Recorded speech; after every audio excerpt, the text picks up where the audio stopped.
സാധാരണഗതിയിൽ സുബ്ഹാനല്ലാഹ് പറയലപ്പോൾ അറിയ ഒരു നുണ പറയാൻ ആഗ്രഹിക്കുന്നവരാണ്.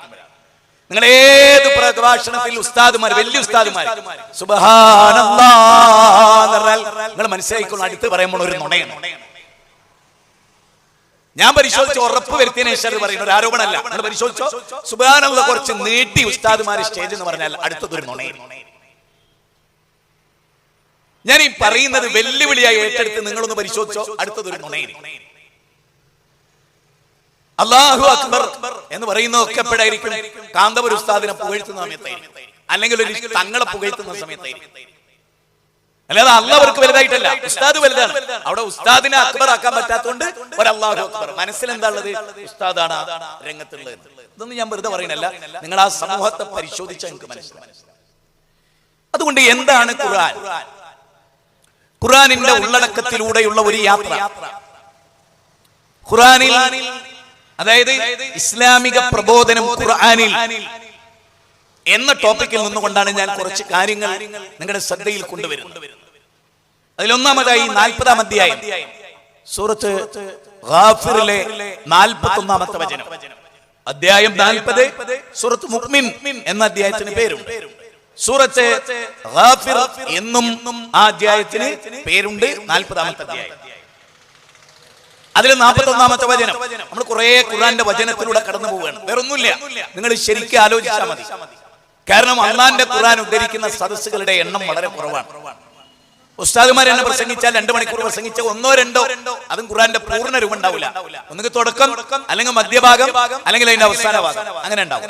ബാക്കിയൊക്കെ എന്തെങ്കിലും കഥകളോ ഔലിയാക്കളെ മഹത്വങ്ങളോ ഒക്കെ ആയിരിക്കും പറയാം. അള്ളാഹുവിനെ പറ്റി പറയൽ വളരെ കുറവാണ് ലോക മുസ്ലിമീങ്ങൾക്കിടയിൽ എന്നതാണ് ഏറ്റവും വലിയ സത്യം. മുസ്ലിങ്ങളെ പറ്റി ഇതര മതക്കാരെന്താ വിചാരിക്കണേ? അള്ളാഹിനെ ആരാധിക്കുന്നവർ, അള്ളാഹിന്റെ മഹത്വം. ഇല്ല, അള്ളാഹ് എന്ന് പറയുന്ന ഒരു ശക്തിയിൽ വിശ്വാസമുണ്ട് എന്നൊഴിച്ചു നിർത്തിയാൽ ആ റബ്ബിനെ ശരിക്കും മനസ്സിലാക്കിയിട്ടേ ഇല്ല എന്നതാണ് ഭൂരിപക്ഷ മുസ്ലിം സമുദായത്തിന്റെ അവസ്ഥ. അങ്ങനെ ആയിരുന്നെങ്കിൽ ഇന്നത്തെ മുസ്ലിം സമുദായം ഇങ്ങനെ ആവില്ല. ഇന്നത്തെ മുസ്ലിം സമുദായത്തിലെ ചെറുപ്പക്കാർ ഇങ്ങനെ ആവില്ല, ചെറുപ്പക്കാരികൾ ഇങ്ങനെ ആവില്ല. ബസ്സിൽ യാത്ര ചെയ്യുന്ന ഒരു പെണ്ണ് വീഡിയോ പകർത്തില്ല ഒരിക്കലും. എന്ത് കാര്യങ്ങളും പകർത്തില്ല. കാരണം അവളെ നേരെയാണ് ഒരാൾ തെറ്റ് ചെയ്യുന്നത് എന്നാണല്ലോ പറയുന്നത്. എങ്കിൽ ആ തെറ്റ് അവൾക്ക് കൈകൊണ്ട് തടുക്കാം എന്നതാണ്. ആ സ്ത്രീ ഒരു പുരുഷനെ ഉപദ്രവിച്ചാൽ അവൾക്ക് അവന്റെ കൈ തടുക്കാം എന്നാണ് നബി പറഞ്ഞത്. ഫോട്ടോ എടുക്കാനല്ല, വീഡിയോ പകർത്താനല്ല, കൈകൊണ്ട് തടുക്കാനാണ്. പക്ഷേ മൻ റഅ മിൻകും മുൻകറ എന്നാണ് ഉപയോഗിച്ചത്. ഇനി സാധ്യമല്ല, നാവുകൊണ്ട് പറയാൻ, വീഡിയോ പകർത്താനല്ല.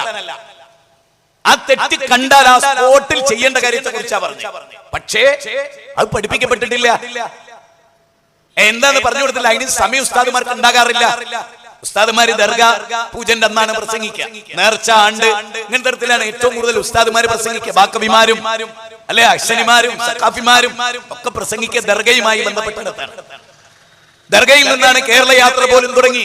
അതുകൊണ്ട് തന്നെ നാം ഖുർആൻ എന്താണ് എന്ന് പഠിക്കാൻ 40-ാം അധ്യായം 41-ാമത്തെ വചനം.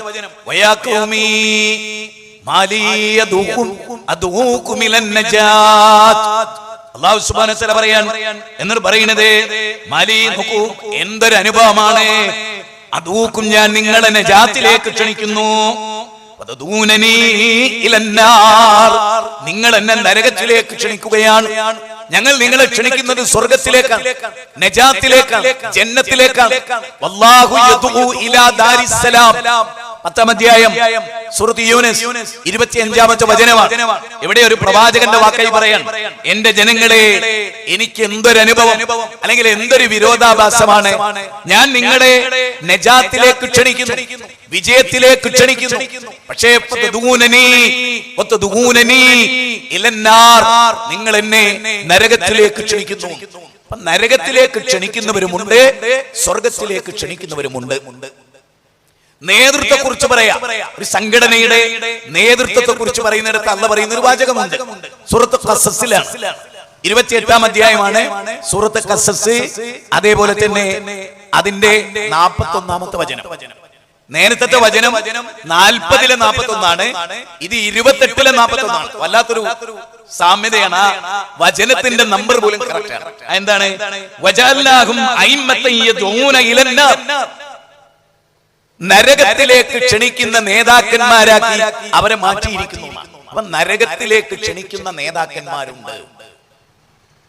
അവർക്ക് പരലോകത്തിൽ ഒരു സഹായവും ലഭിക്കുകയില്ല എന്നാണ് അല്ലാഹു പറയുന്നത്. അപ്പൊ നരകത്തിലേക്ക് ക്ഷണിക്കുന്ന നേതൃത്വമുണ്ടെന്നാണ് പറയുന്നത്.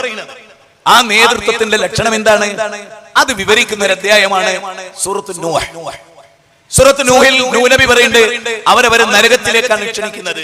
എന്തുകൊണ്ട്? പ്രവാചകന്മാരുടെ പ്രബോധനത്തെ സംബന്ധിച്ച് മുസ്ലിം സംഘടനകൾ തലനാരിയ കീറി പഠിക്കാറില്ല, മനസ്സിലാക്കാറില്ല, പറയാറില്ല. അംബിയാ എന്ന് പറഞ്ഞ അധ്യായം ഉണ്ട് ഖുർആനിൽ. ആ അധ്യായത്തിലെ ഒരാശയം മുസ്ലിം ഉമ്മത്തിലെ സാധാരണക്കാർക്ക് അറിയില്ല എന്നുള്ളതാണ് സത്യം. അംബിയാ എന്ന് പറഞ്ഞ അധ്യായം തന്നെ എന്തിനാണ്? പ്രവാചകന്മാരുടെ ജീവിതത്തെ, അവരുടെ ഓരോ രംഗങ്ങളെ വിവരിക്കുന്ന ഒരു അധ്യായമാണ് സൂറത്ത് അംബിയാ. ഇബ്രാഹിം നബിയെ പറ്റിയുണ്ട്, അതുപോലെ തന്നെ യൂനുസ് നബിയെ പറ്റിയുണ്ട്, യാക്കൂബ് നബിയെ പറ്റിയുണ്ട്, പല പ്രവാചകന്മാരെ പറ്റി അതിലുണ്ട്.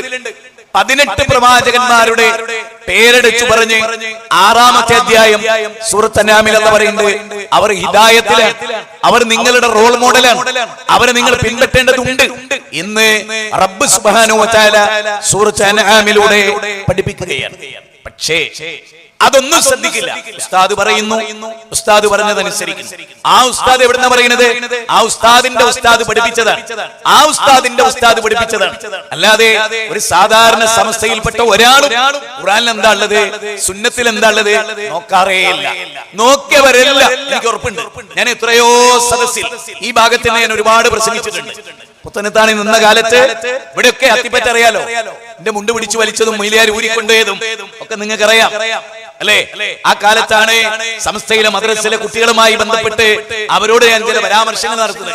പിന്നീട് വിവാദമാക്കിയതും ഒക്കെ. ഞാൻ വിവാദ പരാമർശം നടത്തിയിട്ടില്ല, മറ്റൊരു വിഷയം. അത് അങ്ങനെ കട്ട് ചെയ്ത് ക്ലിപ്പാക്കി പ്രചരിപ്പിച്ചത് അനക്ക് ഈ പരിസരങ്ങളിൽ ആയിരുന്നു എന്നുള്ളതാണ് വസ്തുത. ഇവിടെ പീഡിയ തന്നെയിലും പരിസരത്തൊക്കെ നിന്ന് കേൾക്കുന്നവരോടാണ് ഞാൻ പറയുന്നത്.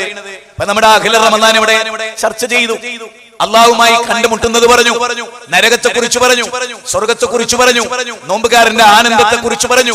പക്ഷെ നോമ്പ് പോലും സ്വീകരിക്കപ്പെടുന്നത് എപ്പോഴാ? തൗഹീദില്. ഇവിടെ മുസ്ലിങ്ങളെല്ലാം 1 കോടിയിലധികം വരുന്ന മുസ്ലിങ്ങൾ കേരളത്തിലുണ്ട്. ഈ 1 കോടി മുസ്ലിങ്ങളിൽപ്പെട്ടവരും നോമ്പ് നോൽക്കുന്നുണ്ട്. പക്ഷെ ആ നോമ്പ് സ്വീകരിക്കപ്പെടണമെങ്കിൽ തൗഹീദ് ഉണ്ടാകണം എന്നതിൽ ആർക്കും എതിരെ അഭിപ്രായമില്ല, ആർക്കില്ല, ഒരാൾക്കില്ല. പക്ഷെ എന്താണ് തൗഹീദ്? അത് പഠിച്ചിട്ടില്ല. അതുകൊണ്ട് തന്നെ ഖുർആനിൽ ഈ വിഷയമായി എന്ത് കാര്യമാണ് പറയുന്നത് അത് ഞാൻ ഖുർആനിൽ നിന്ന് ഓർഡർ പ്രകാരം ചില പ്രവാചകന്മാരുടെ ജീവിതത്തിലൂടെ ഒരു യാത്രയാണ് ഞാൻ ഇവിടെ നടത്തുന്നത്. 2 ഖുർആനിക വചനം ഞാൻ ഇവിടെ പറയുകയുണ്ടായി. എന്താണ്? ഒന്ന്, ഞങ്ങൾ ക്ഷണിക്കുന്നത് നജാത്തിലേക്കാണ്, സ്വർഗത്തിലേക്കാണ്. ഞങ്ങളെ ക്ഷണിക്കുന്നത് നരകത്തിലേക്കുമാണ്. നരകത്തിലേക്ക് ക്ഷണിക്കുന്ന നേതാക്കന്മാരുണ്ട് എന്നും അല്ലാഹു പറഞ്ഞു. നിങ്ങൾ ഏറ്റവും കൂടുതൽ സൂക്ഷിക്കേണ്ടത് പണ്ഡിത പുരോഹിതന്മാരെയാണ് എന്നും അല്ലാഹു നമ്മളോട് പറഞ്ഞു. എന്നിട്ട് നമുക്കുണ്ടായ വല്ല ജാഗ്രതയും? അല്ലാഹു പറയാണ്, യാ അയ്യുഹല്ലദീന ആമനു, സത്യവിശ്വാസിയായ മനുഷ്യരെ, വളാഞ്ചേരിയിലെ മനുഷ്യരെ, പെരിന്തൽമണ്ണയിലെ മനുഷ്യരെ, ബാവപ്പടിയിലെ മനുഷ്യരെ, നിങ്ങൾ ആലോചിച്ചു നോക്കൂ. നിങ്ങളുടെ പണ്ഡിത പുരോഹിതന്മാരിൽ ഭൂരിപക്ഷവും നിങ്ങളുടെ ധനം അന്യായമായി തിന്നുന്നവരും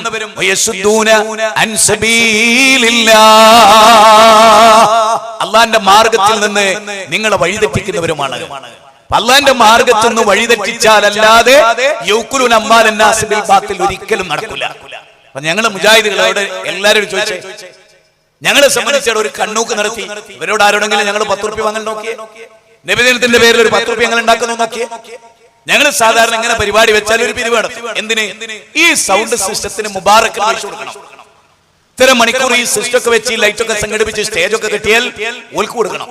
അതിന് ഞങ്ങൾ ഈ പിരിവ് നടത്തും. ആ സംഖ്യ ഞങ്ങൾ സ്റ്റേജ് പ്രഖ്യാപിക്കും. ആ സംഖ്യ അതിൽ കൂടുതലുണ്ടെങ്കിൽ കമ്മിറ്റി അതിലേക്ക് കൂട്ടിച്ചേർത്ത് അന്നത്തെ പ്രോഗ്രാമിന്റെ ദഅവത്തിന്റെ ചെലവ് വഹിക്കും. അതല്ലാതെ തൊട്ടേനും പിടിച്ചേനും കുട്ടി ജനിച്ചത് മുതൽ കുട്ടി മരിച്ചാലും ആ മരണത്തിന് ശേഷം ആണ്ട് അങ്ങനെ ഒരു ഉസ്താദിന്റെ മരണം വരെ ആയിരക്കണക്കിന് ആണ്ടുകളും നേർച്ചകളും ജാറം മൂടലും മുട്ടലും മുടിക്കലും എന്ന് വേണ്ട നബിദിനവും അദാദും റാത്തീബും മൗലൂദും മുത്താറാത്തീബായിട്ട് പൈസ ഉണ്ടാക്കുന്ന ഏക പരിപാടിയാണ് മതം. അങ്ങനെ MA യൂസുഫ് അലിനേക്കാളൊക്കെ വലിയ ധനാഢ്യരായി കോടീശ്വരന്മാരായി. ഞാൻ വെറുതെ പറയണല്ല, നിങ്ങൾ പരിശോധിച്ച കേരള യാത്ര മാത്രം നോക്കിയാൽ മതി. കാസർഗോഡ് ഉള്ളാളത്ത് നിന്ന് പുറപ്പെട്ട കാറല്ല കോഴിക്കോടേക്ക് കടക്കുമ്പോഴുള്ള കാറ്, കോഴിക്കോടേക്ക് എത്തുമ്പോഴുള്ള കാറല്ല കണ്ണൂർ ജില്ലയിൽ ഉണ്ടായിരുന്നത്, കാസർഗോഡ് ജില്ലയിൽ ഉണ്ടായിരുന്നത്. തിരുവനന്തപുരത്തുമ്പോഴേക്ക് 2 കോടിയിൽ ആരംഭിച്ച് 3 കോടിയിൽ തുടങ്ങി 6ലും 8ലും 10ലും വേണമെങ്കിൽ അത് 100 കോടിയുടെ കാറാ കിട്ടണത്. വേണ്ടാന്ന് പറയില്ല. ഇതൊക്കെ ആർഭാടാണ്. എന്താ പറയാത്ത, അങ്ങനെ ജീവിച്ച് ശീലിച്ചതാണ്. അതിലപ്പുറത്തേക്കുള്ള ദീനീ പഠനമൊന്നുമില്ല. സുഖമാണ്. ആ ഇട്ടിരിക്കുന്ന കോട്ട് മാത്രം നോക്കിയാൽ മതി. കോടിക്കണക്കിന്റെ കോട്ട മുന്നിലിരിക്കുന്നവരുവരെയിട്ട്. എന്താ കാരണം? അയാൾക്കൊരു ഒരു ഇലക്ഷൻ, ഒരു രാഷ്ട്രീയം, അതുപോലെ വരാനിരിക്കുന്ന ഭാവി, അതിലെ ചില സർക്കാർ സപ്പോർട്ട്, ഇതെല്ലാം മുന്നിൽ വെച്ചുകൊണ്ടാണ്. ഞങ്ങളെ സംബന്ധിച്ചിടത്തോളം ഞങ്ങൾ ഇതാ നിങ്ങളോട് പറയും, നിങ്ങളുടെ കയ്യിൽ ഖുർആൻ എടുത്തു വെച്ച് ഞാൻ ഇവിടെ പറയുന്ന ആയത്തുകൾ നിങ്ങൾ പരിശോധിച്ച് നിങ്ങൾക്ക് ബോധ്യപ്പെട്ടാൽ ഇമ്മാ ശാകിറൻ വഇമ്മാ കഫൂറ ഫമൻ ശാഅ ഫൽയുമിൻ വമൻ ശാഅ ഫൽയക്ഫുർ. ഇഷ്ടമുള്ള ആളുകൾക്ക് വിശ്വസിക്കാം, ഇഷ്ടമില്ലേ വിശ്വസിക്കണ്ട. 18-ാം അധ്യായം 29-ാമത്തെ വചനമാണ്. 76-ാം അധ്യായം 3-ാമത്തെ വചനമാണ്. മുഅ്മിനാകാൻ നിർബന്ധിക്കുകയോ? 10-ാം അധ്യായം 99-ാമത്തെ വചനമാണ്. അതുകൊണ്ട് നിർബന്ധമില്ല, ആരെയും നിർബന്ധിക്കുന്നില്ല. പക്ഷെ വസ്തുത പറയാതിരിക്കില്ല, വളച്ചു കെട്ടി പറയില്ല, മറ്റുള്ളവരെ തൃപ്തിക്ക് വേണ്ടി പറയില്ല. റബ്ബിന്റെ തൃപ്തി അത് മാത്രമാണ്. ആ അല്ലാഹുവിന്റെ അതുകൊണ്ടാണ് റബ്ബിനെ തൃപ്തിപ്പെട്ടിരിക്കുന്നു, ഇസ്ലാമിനെ തൃപ്തിപ്പെട്ടിരിക്കുന്നു, അത് സായന്തനത്തിലും പ്രഭാതത്തിലും ഒരേപോലെ പറയാൻ 3 തവണയായി പറയാൻ പഠിപ്പിക്കപ്പെട്ടിട്ടുള്ള ഉമ്മത്താണ് നമ്മൾ. അതുകൊണ്ട് തന്നെ നമ്മൾ അല്ലാഹുവിന്റെ വജഹ് ഉദ്ദേശിച്ചുകൊണ്ടാണ് ചില കാര്യങ്ങൾ പറയുന്നത്. അതുകൊണ്ട് തന്നെ എല്ലാവരും ഞാൻ ഇനി നിങ്ങളെ വിശുദ്ധ ഖുർആൻ സൂറത്ത് നൂഹിലൂടെ, അതിനെ 71-ാം അധ്യായമാണ്, 1 മുതൽ 28 വരെയുള്ള വചനം. ഒരു പ്രവാചകനെ അല്ലാഹു നിയോഗിക്കുകയാണ്. ആരിലേക്ക്? ചോദ്യമാണ്. ആരിലേക്കാണ് നിയോഗിക്കുന്നത്? വഴിതെറ്റിയവരിലേക്കാണ്. സംശയമില്ലല്ലോ. ഇല്ല. അവരെ അല്ലാഹുവിനെ മാത്രമേ ഇബാദത്ത് ചെയ്യാകൂ എന്ന് പറയാനാണ്. ഇനി അവരാരാണ്? നൂഹ് നബി അലൈഹിസ്സലാത്തു വസ്സലാം വിവരിച്ച ജനതയുടെ ഒരു പ്രത്യേകത അറിയോ? 5 ഔലിയാക്കളെ വിളിച്ച് പ്രാർത്ഥിച്ച ഒരു കൗമായിരുന്നു അവര്. ഞാൻ പറയണല്ലോ. നേരെ മറിച്ച് KV കൂട്ടനാടിന്റെ 5-ാമത്തെ വോളിയം സൂറത്ത് നൂഹിന്റെ പരിഭാഷ, അതിൽ ഇബ്നു അബ്ബാസ് റളിയല്ലാഹു ഒരു ഉദ്ധരണി പറയുന്നുണ്ട്. വഹിയ അസ്മാഉർ റിജാലിൻ സാലിഹീന മിൻ ഖൗമി നൂഹിൻ.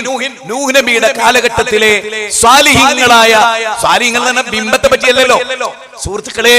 KV മുഹമ്മദ് മുസ്ലിയാർ കൂട്ടനാടിന്റെ ആലോചിക്കുക. നമ്മുടെ ഈ പ്രോഗ്രാമിലേക്ക് നിങ്ങൾ കാര്യമായി സംഭാവന നൽകണം. എന്നറിയാലോ, നമ്മുടെ ആളുകൾ തിരിച്ചെത്തി എന്നാണ്. നിങ്ങളൊക്കെ മനസ്സ് തട്ടി നിങ്ങളുടെ കൈകളിൽ നിന്ന് വിശുദ്ധ ഖുർആൻ പറഞ്ഞ പോലെ നിങ്ങൾ എന്തെന്ന് ചെലവഴിച്ചാലും അത് നിങ്ങളുടെ നഫ്സിന് വേണ്ടിയാണ്. വമാ തുൻഫിഖൂ മിൻ ഖൈറിൻ ഫലിയൻഫുസികും വമാ തുൻഫിഖൂന ഇല്ല ബിതിആ വജ്ഹി റബ്ബി. സൂറത്ത് ബഖറയിലാണ് 2-ാം അധ്യായം 272-ാമത്തെ വചനമാണ്. الذين يتلون كتاب الله واقاموا الصلاه وانفقوا مما رزقناهم سرا وعلانية. രഹസ്യമായും പരസ്യമായും റബ്ബിന്റെ മാർഗ്ഗത്തിൽ ചെലവഴിക്കുക. അല്ലാഹു നമ്മുടെ 35-ാം അധ്യായം 29-ാമത്തെ വചനമാണ്. അതുകൊണ്ട് അല്ലാഹുവിന്റെ മാർഗ്ഗത്തിൽ الذين ينفقون في السراء والضراء, പരസ്യ ഉള്ളപ്പോഴും ഇല്ലാത്തപ്പോഴും റബ്ബിന്റെ മാർഗ്ഗത്തിൽ. അപ്പോൾ നിങ്ങൾ എല്ലാവരും അതിന് സംഭാവന ചെയ്യണം. ഇനി നമുക്ക് സൂറത്ത് നൂഹിലൂടെ കടന്നു പോകാം. എന്താണ്? ഇന്നാ അർസൽനാ നൂഹൻ ഇലാ ഖൗമി അൻ അൻദിർ ഖൗമക മിൻ ഖബ്ലി അൻ യഅതിയഹും അദാബുൻ അലീം. വേദനാജനകമായ ഒരു ശിക്ഷ അവർക്ക് വരുന്നതിന് മുമ്പ് നൂഹ് നബി അലൈഹിസ്സലാത്തു വസ്സലാമിനെ ആ ജനതയിലേക്ക് നിയോഗിച്ചു. അപ്പോൾ ശിക്ഷ വരാനിരിക്കുന്ന ഒരു സമൂഹമാണ് അവര്. എന്തായിരുന്നു അതിന്റെ കാരണം? ശരിക്കും ഞാൻ എന്റെ മുജാഹിദുകളോട് പറയുന്നത്, നമ്മൾ പോലും ഇത് ശരിക്കും ചിന്തിക്കുന്നില്ലേ എന്ന് എനിക്ക് ഇടയ്ക്കിടയ്ക്ക് തോന്നാറുണ്ട്. ശരിക്കും എന്താണ്? വേദനാജനകമായ ശിക്ഷയിൽ നിന്ന് അവരെ രക്ഷപ്പെടുത്തുന്നതിന് വേണ്ടി നൂഹ് നബി വന്ന് ആരെ? ഔലിയാക്കളെ ബഹുമാനിക്കുക എന്ന പേരിൽ ഔലിയാക്കളെ വിളിച്ചു പ്രാർത്ഥിച്ച, ഔലിയാക്കൾക്ക് വക്കാറത്ത് നൽകിയ, അള്ളാഹ്ക്ക് ഗാംഭീര്യം കാണാത്ത ഒരു ജനതയിലേക്ക് നിയോഗിക്കപ്പെട്ടു എന്ന് പറഞ്ഞ അതിന്റെ അർത്ഥം എന്താ? അള്ളാഹ് ഇഷ്ടപ്പെട്ട ഒരു ആദർശമായിരുന്നു അവിടെ ഉണ്ടായിരുന്നതാണോ? അങ്ങനെയാണെങ്കിൽ നൂഹ് നബിയോട് അവരെ ചെന്നിട്ട് താക്കീത് നൽകിയെന്ന് പറയേണ്ടതുണ്ടോ? പൊന്നാര മുസ്ലിങ്ങളെ, മുജാഹിദുകളെ, നിങ്ങളെങ്കിലും ഇത് പഠിക്കണം എന്നായി പറയും. എനിക്ക് വളരെ സംശയമുണ്ട്. മുജാഹിദുകൾക്ക് പോലും ഇതൊക്കെ മനസ്സിലാകുന്നുണ്ടോ എന്നുള്ളതിൽ എനിക്ക് സംശയമുണ്ട്. കാരണം ഈ കാര്യം അവഗണിച്ചുകൊണ്ടാണ് നമ്മൾ പോലും മുന്നോട്ട് പോകുന്നത്. നമ്മൾ പല വിഷയങ്ങളും ചർച്ച ചെയ്യുന്നുണ്ട്. പക്ഷെ ഈ സമൂഹത്തിൽ ഓരോ വ്യക്തി മരിച്ചു പിരിയുമ്പോഴും അയാൾ ശിർക്കിലാണോ? ഇതാണല്ലോ പ്രധാനം. അയാൾ നോമ്പ് വെച്ചല്ലേ, ഖിയാമുൽ ലൈൽ നിസ്കരിച്ചു എന്നല്ലേ നമ്മുടെ വിഷയം. തൗഹീദ് ഉണ്ടോ? അത് ശരിയായാൽ ഈ പറഞ്ഞതൊക്കെ ഉണ്ടായിട്ട് കാര്യമുണ്ട്. അത് ശരിയല്ലേ, ഈ പറഞ്ഞതും ഉണ്ടായിട്ട് കാര്യമല്ല. കാരണം എല്ലാ അമലും പൊളിഞ്ഞു പോകും എന്ത് ചെയ്താല്? ശിർക്ക് വന്നാല്. അപ്പൊ ഏറ്റവും ഗൗരവമായ പഠനം ശിർക്കിനെ കുറിച്ചായിരിക്കണം.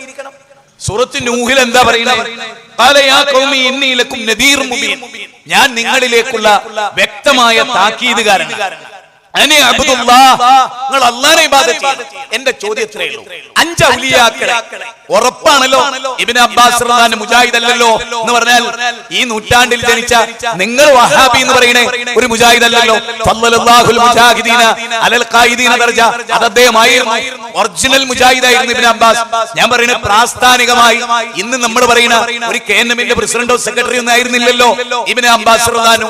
ആ ഇബ്നു അബ്ബാസ് റളിയല്ലാഹു ആണ് പറയുന്നത് വഹിയ നൂഹ് നബിയുടെ സമൂഹത്തിൽപ്പെട്ട 5 വലിയകൾ. ആര്? വദ്, സുവാ, യഹൂസ്, യഹൂക്ക്, നസ്ർ. ഇവരാരാണ്? ഇവർ സ്വാലിഹീങ്ങളാണ്. മനുഷ്യന്മാരായിരുന്നു, വലിയകളായിരുന്നു, സിദ്ദീഖുകളായിരുന്നു, സ്വാലിഹീങ്ങളായിരുന്നു. അല്ലാഹനെ മാത്രം വിളിച്ചു പ്രാർത്ഥിച്ചവരായിരുന്നു. അല്ലാഹ്ക്ക് വേണ്ടി ഇബാദത്ത് ചെയ്തവരായിരുന്നു. അല്ലാഹ്ക്ക് മാത്രം നേർച്ച നേർന്നവരായിരുന്നു. എന്തൊക്കെ ഇബാദത്ത് അവർക്ക് പഠിപ്പിക്കപ്പെട്ടിട്ടുണ്ടോ അതിന്റെ മുഴുവൻ അംശങ്ങളും റബ്ബിന് സമർപ്പിച്ച സ്വാത്വികന്മാരായ 5 വലിയകളുടെ പിന്നാലെ പോകുന്ന ഒരു സമൂഹമാണ് നൂഹ് നബിക്ക് അഭിമുഖീകരിക്കേണ്ടി വന്നത് എന്ന് പറഞ്ഞാൽ ഈ ഔലിയാക്കളെ പിന്നാലുള്ള പോക്ക് ഇഷ്ടപ്പെട്ട ഒരാളല്ല നൂഹ് നബി അലൈഹിസ്സലാം എന്നല്ലേ കിട്ടുക. ഇനി ഔലിയാക്കളെ പിന്നാലെ പോകലാണ് സമസ്ത കാണിക്കുന്നത് പോലത്തതാണ് ദീനെങ്കിൽ അല്ലാഹ് നൂഹ് നബിക്ക് ഈ ബോധനം നൽകി അവർക്കെതിരെ ശബ്ദിക്കാൻ പറഞ്ഞേക്കോ? മറിച്ച് എന്താ പറയേണ്ടത്?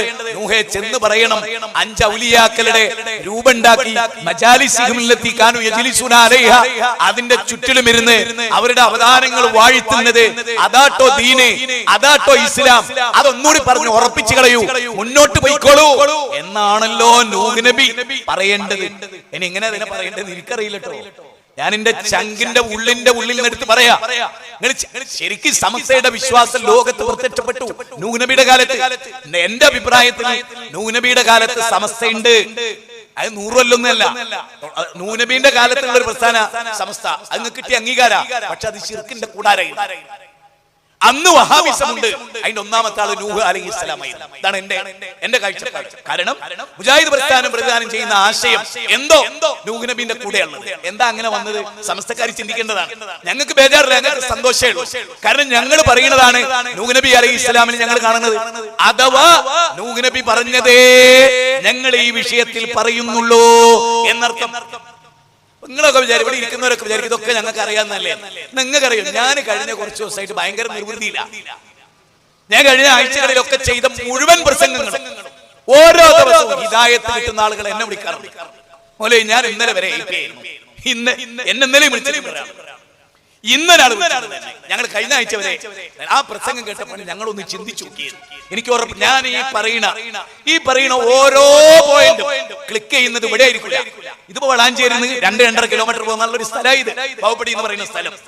ഞാൻ ചെയ്യുന്ന പ്രസംഗം എവിടെയാണെങ്കിൽ ഇത് അമേരിക്കയെ കുത്തിരിക്കുന്ന ഒരാൾക്ക് വിളിച്ചാവും, ദക്ഷിണാഫ്രിക്കയിൽ ഇരിക്കുന്ന ഒരാൾക്ക്, അയാൾ മലയാളിയാണെങ്കിൽ, ലോകത്തിന്റെ എവിടെയൊക്കെ മലയാളി ഉണ്ടോ അയാൾ യൂട്യൂബിലൂടെ ഈ പ്രസംഗമോ ഇത് കട്ട് ചെയ്ത് നാളെ കേൾക്കാനുള്ള സൗഭാഗ്യം ഉണ്ടായാൽ ഉറപ്പായിട്ടും നിങ്ങൾ വിചാരിക്കേണ്ട ഉസ്താദ്മാരെ പിടുത്തത്തിലാണ് ആധുനിക സമസ്ത എന്നൊന്നും നിങ്ങൾ വിചാരിക്കേണ്ട. മനസ്സിലായില്ലേ? കുറെ പള്ളി ദർസിലെ കുട്ടികളുണ്ട് എന്നൊഴിച്ചു നിർത്തിയാൽ ഉസ്താദുമാരും കുട്ടികള് അലിമീങ്ങളും ഒക്കെ ഉൾക്കൊള്ളുന്ന ഒരു സമൂഹമാണ് സാധാരണ സമസ്ത പ്രബോധകരുടെ മുമ്പിൽ ഇരിക്കുക. ഇതുപോലൊരു സാധാരണക്കാരായിരിക്കില്ല. ജാമിയത്തുൽ ഹിന്ദിലെ കുട്ടികളല്ല ഇവിടെ ഇരിക്കുന്നത്. നേരെ മറിച്ച് മർക്കസ് സഖാവത്ത് സുന്നിയുടെ കുട്ടികള് ഉള്ളാളം ദർഗ മുതൽ തിരുവനന്തപുരം വരെ അന്ന് കോളേജുകൾ അവധി പ്രഖ്യാപിച്ചു കൊണ്ടുപോവുകയായിരുന്നു. എല്ലാ കാന്തപുരത്തിന്റെ കോളേജുകളിൽ നിന്നും കുട്ടികളെ കൊണ്ടുപോയി മുന്നിൽ ഇരുത്തുക. നമുക്ക് ആ ഗതികേട് ഇന്ന് വരെ വന്നിട്ടില്ല. കാരണം ഞങ്ങൾ പറയുന്നത് സാധാരണക്കാരോടാണ്, മനുഷ്യരോടാണ്. ജനങ്ങൾക്ക് വേണ്ടിയാണ്. ഞങ്ങൾ ബാലനോടാ പറയുന്നത്, സുരേന്ദ്രനോടാ പറയുന്നത്, ലോകത്തുള്ള സകല മനുഷ്യരോടാ പറയുന്നത്. അങ്ങനെ പറയണമെന്നാ ഞങ്ങളുടെ വിശ്വാസം. അതുകൊണ്ട് മനുഷ്യരോട് ഞങ്ങൾ പറയുന്നത് ഒരൊറ്റ ദൈവം, ഒരൊറ്റ ജനത എന്ന ആശയമാണ്.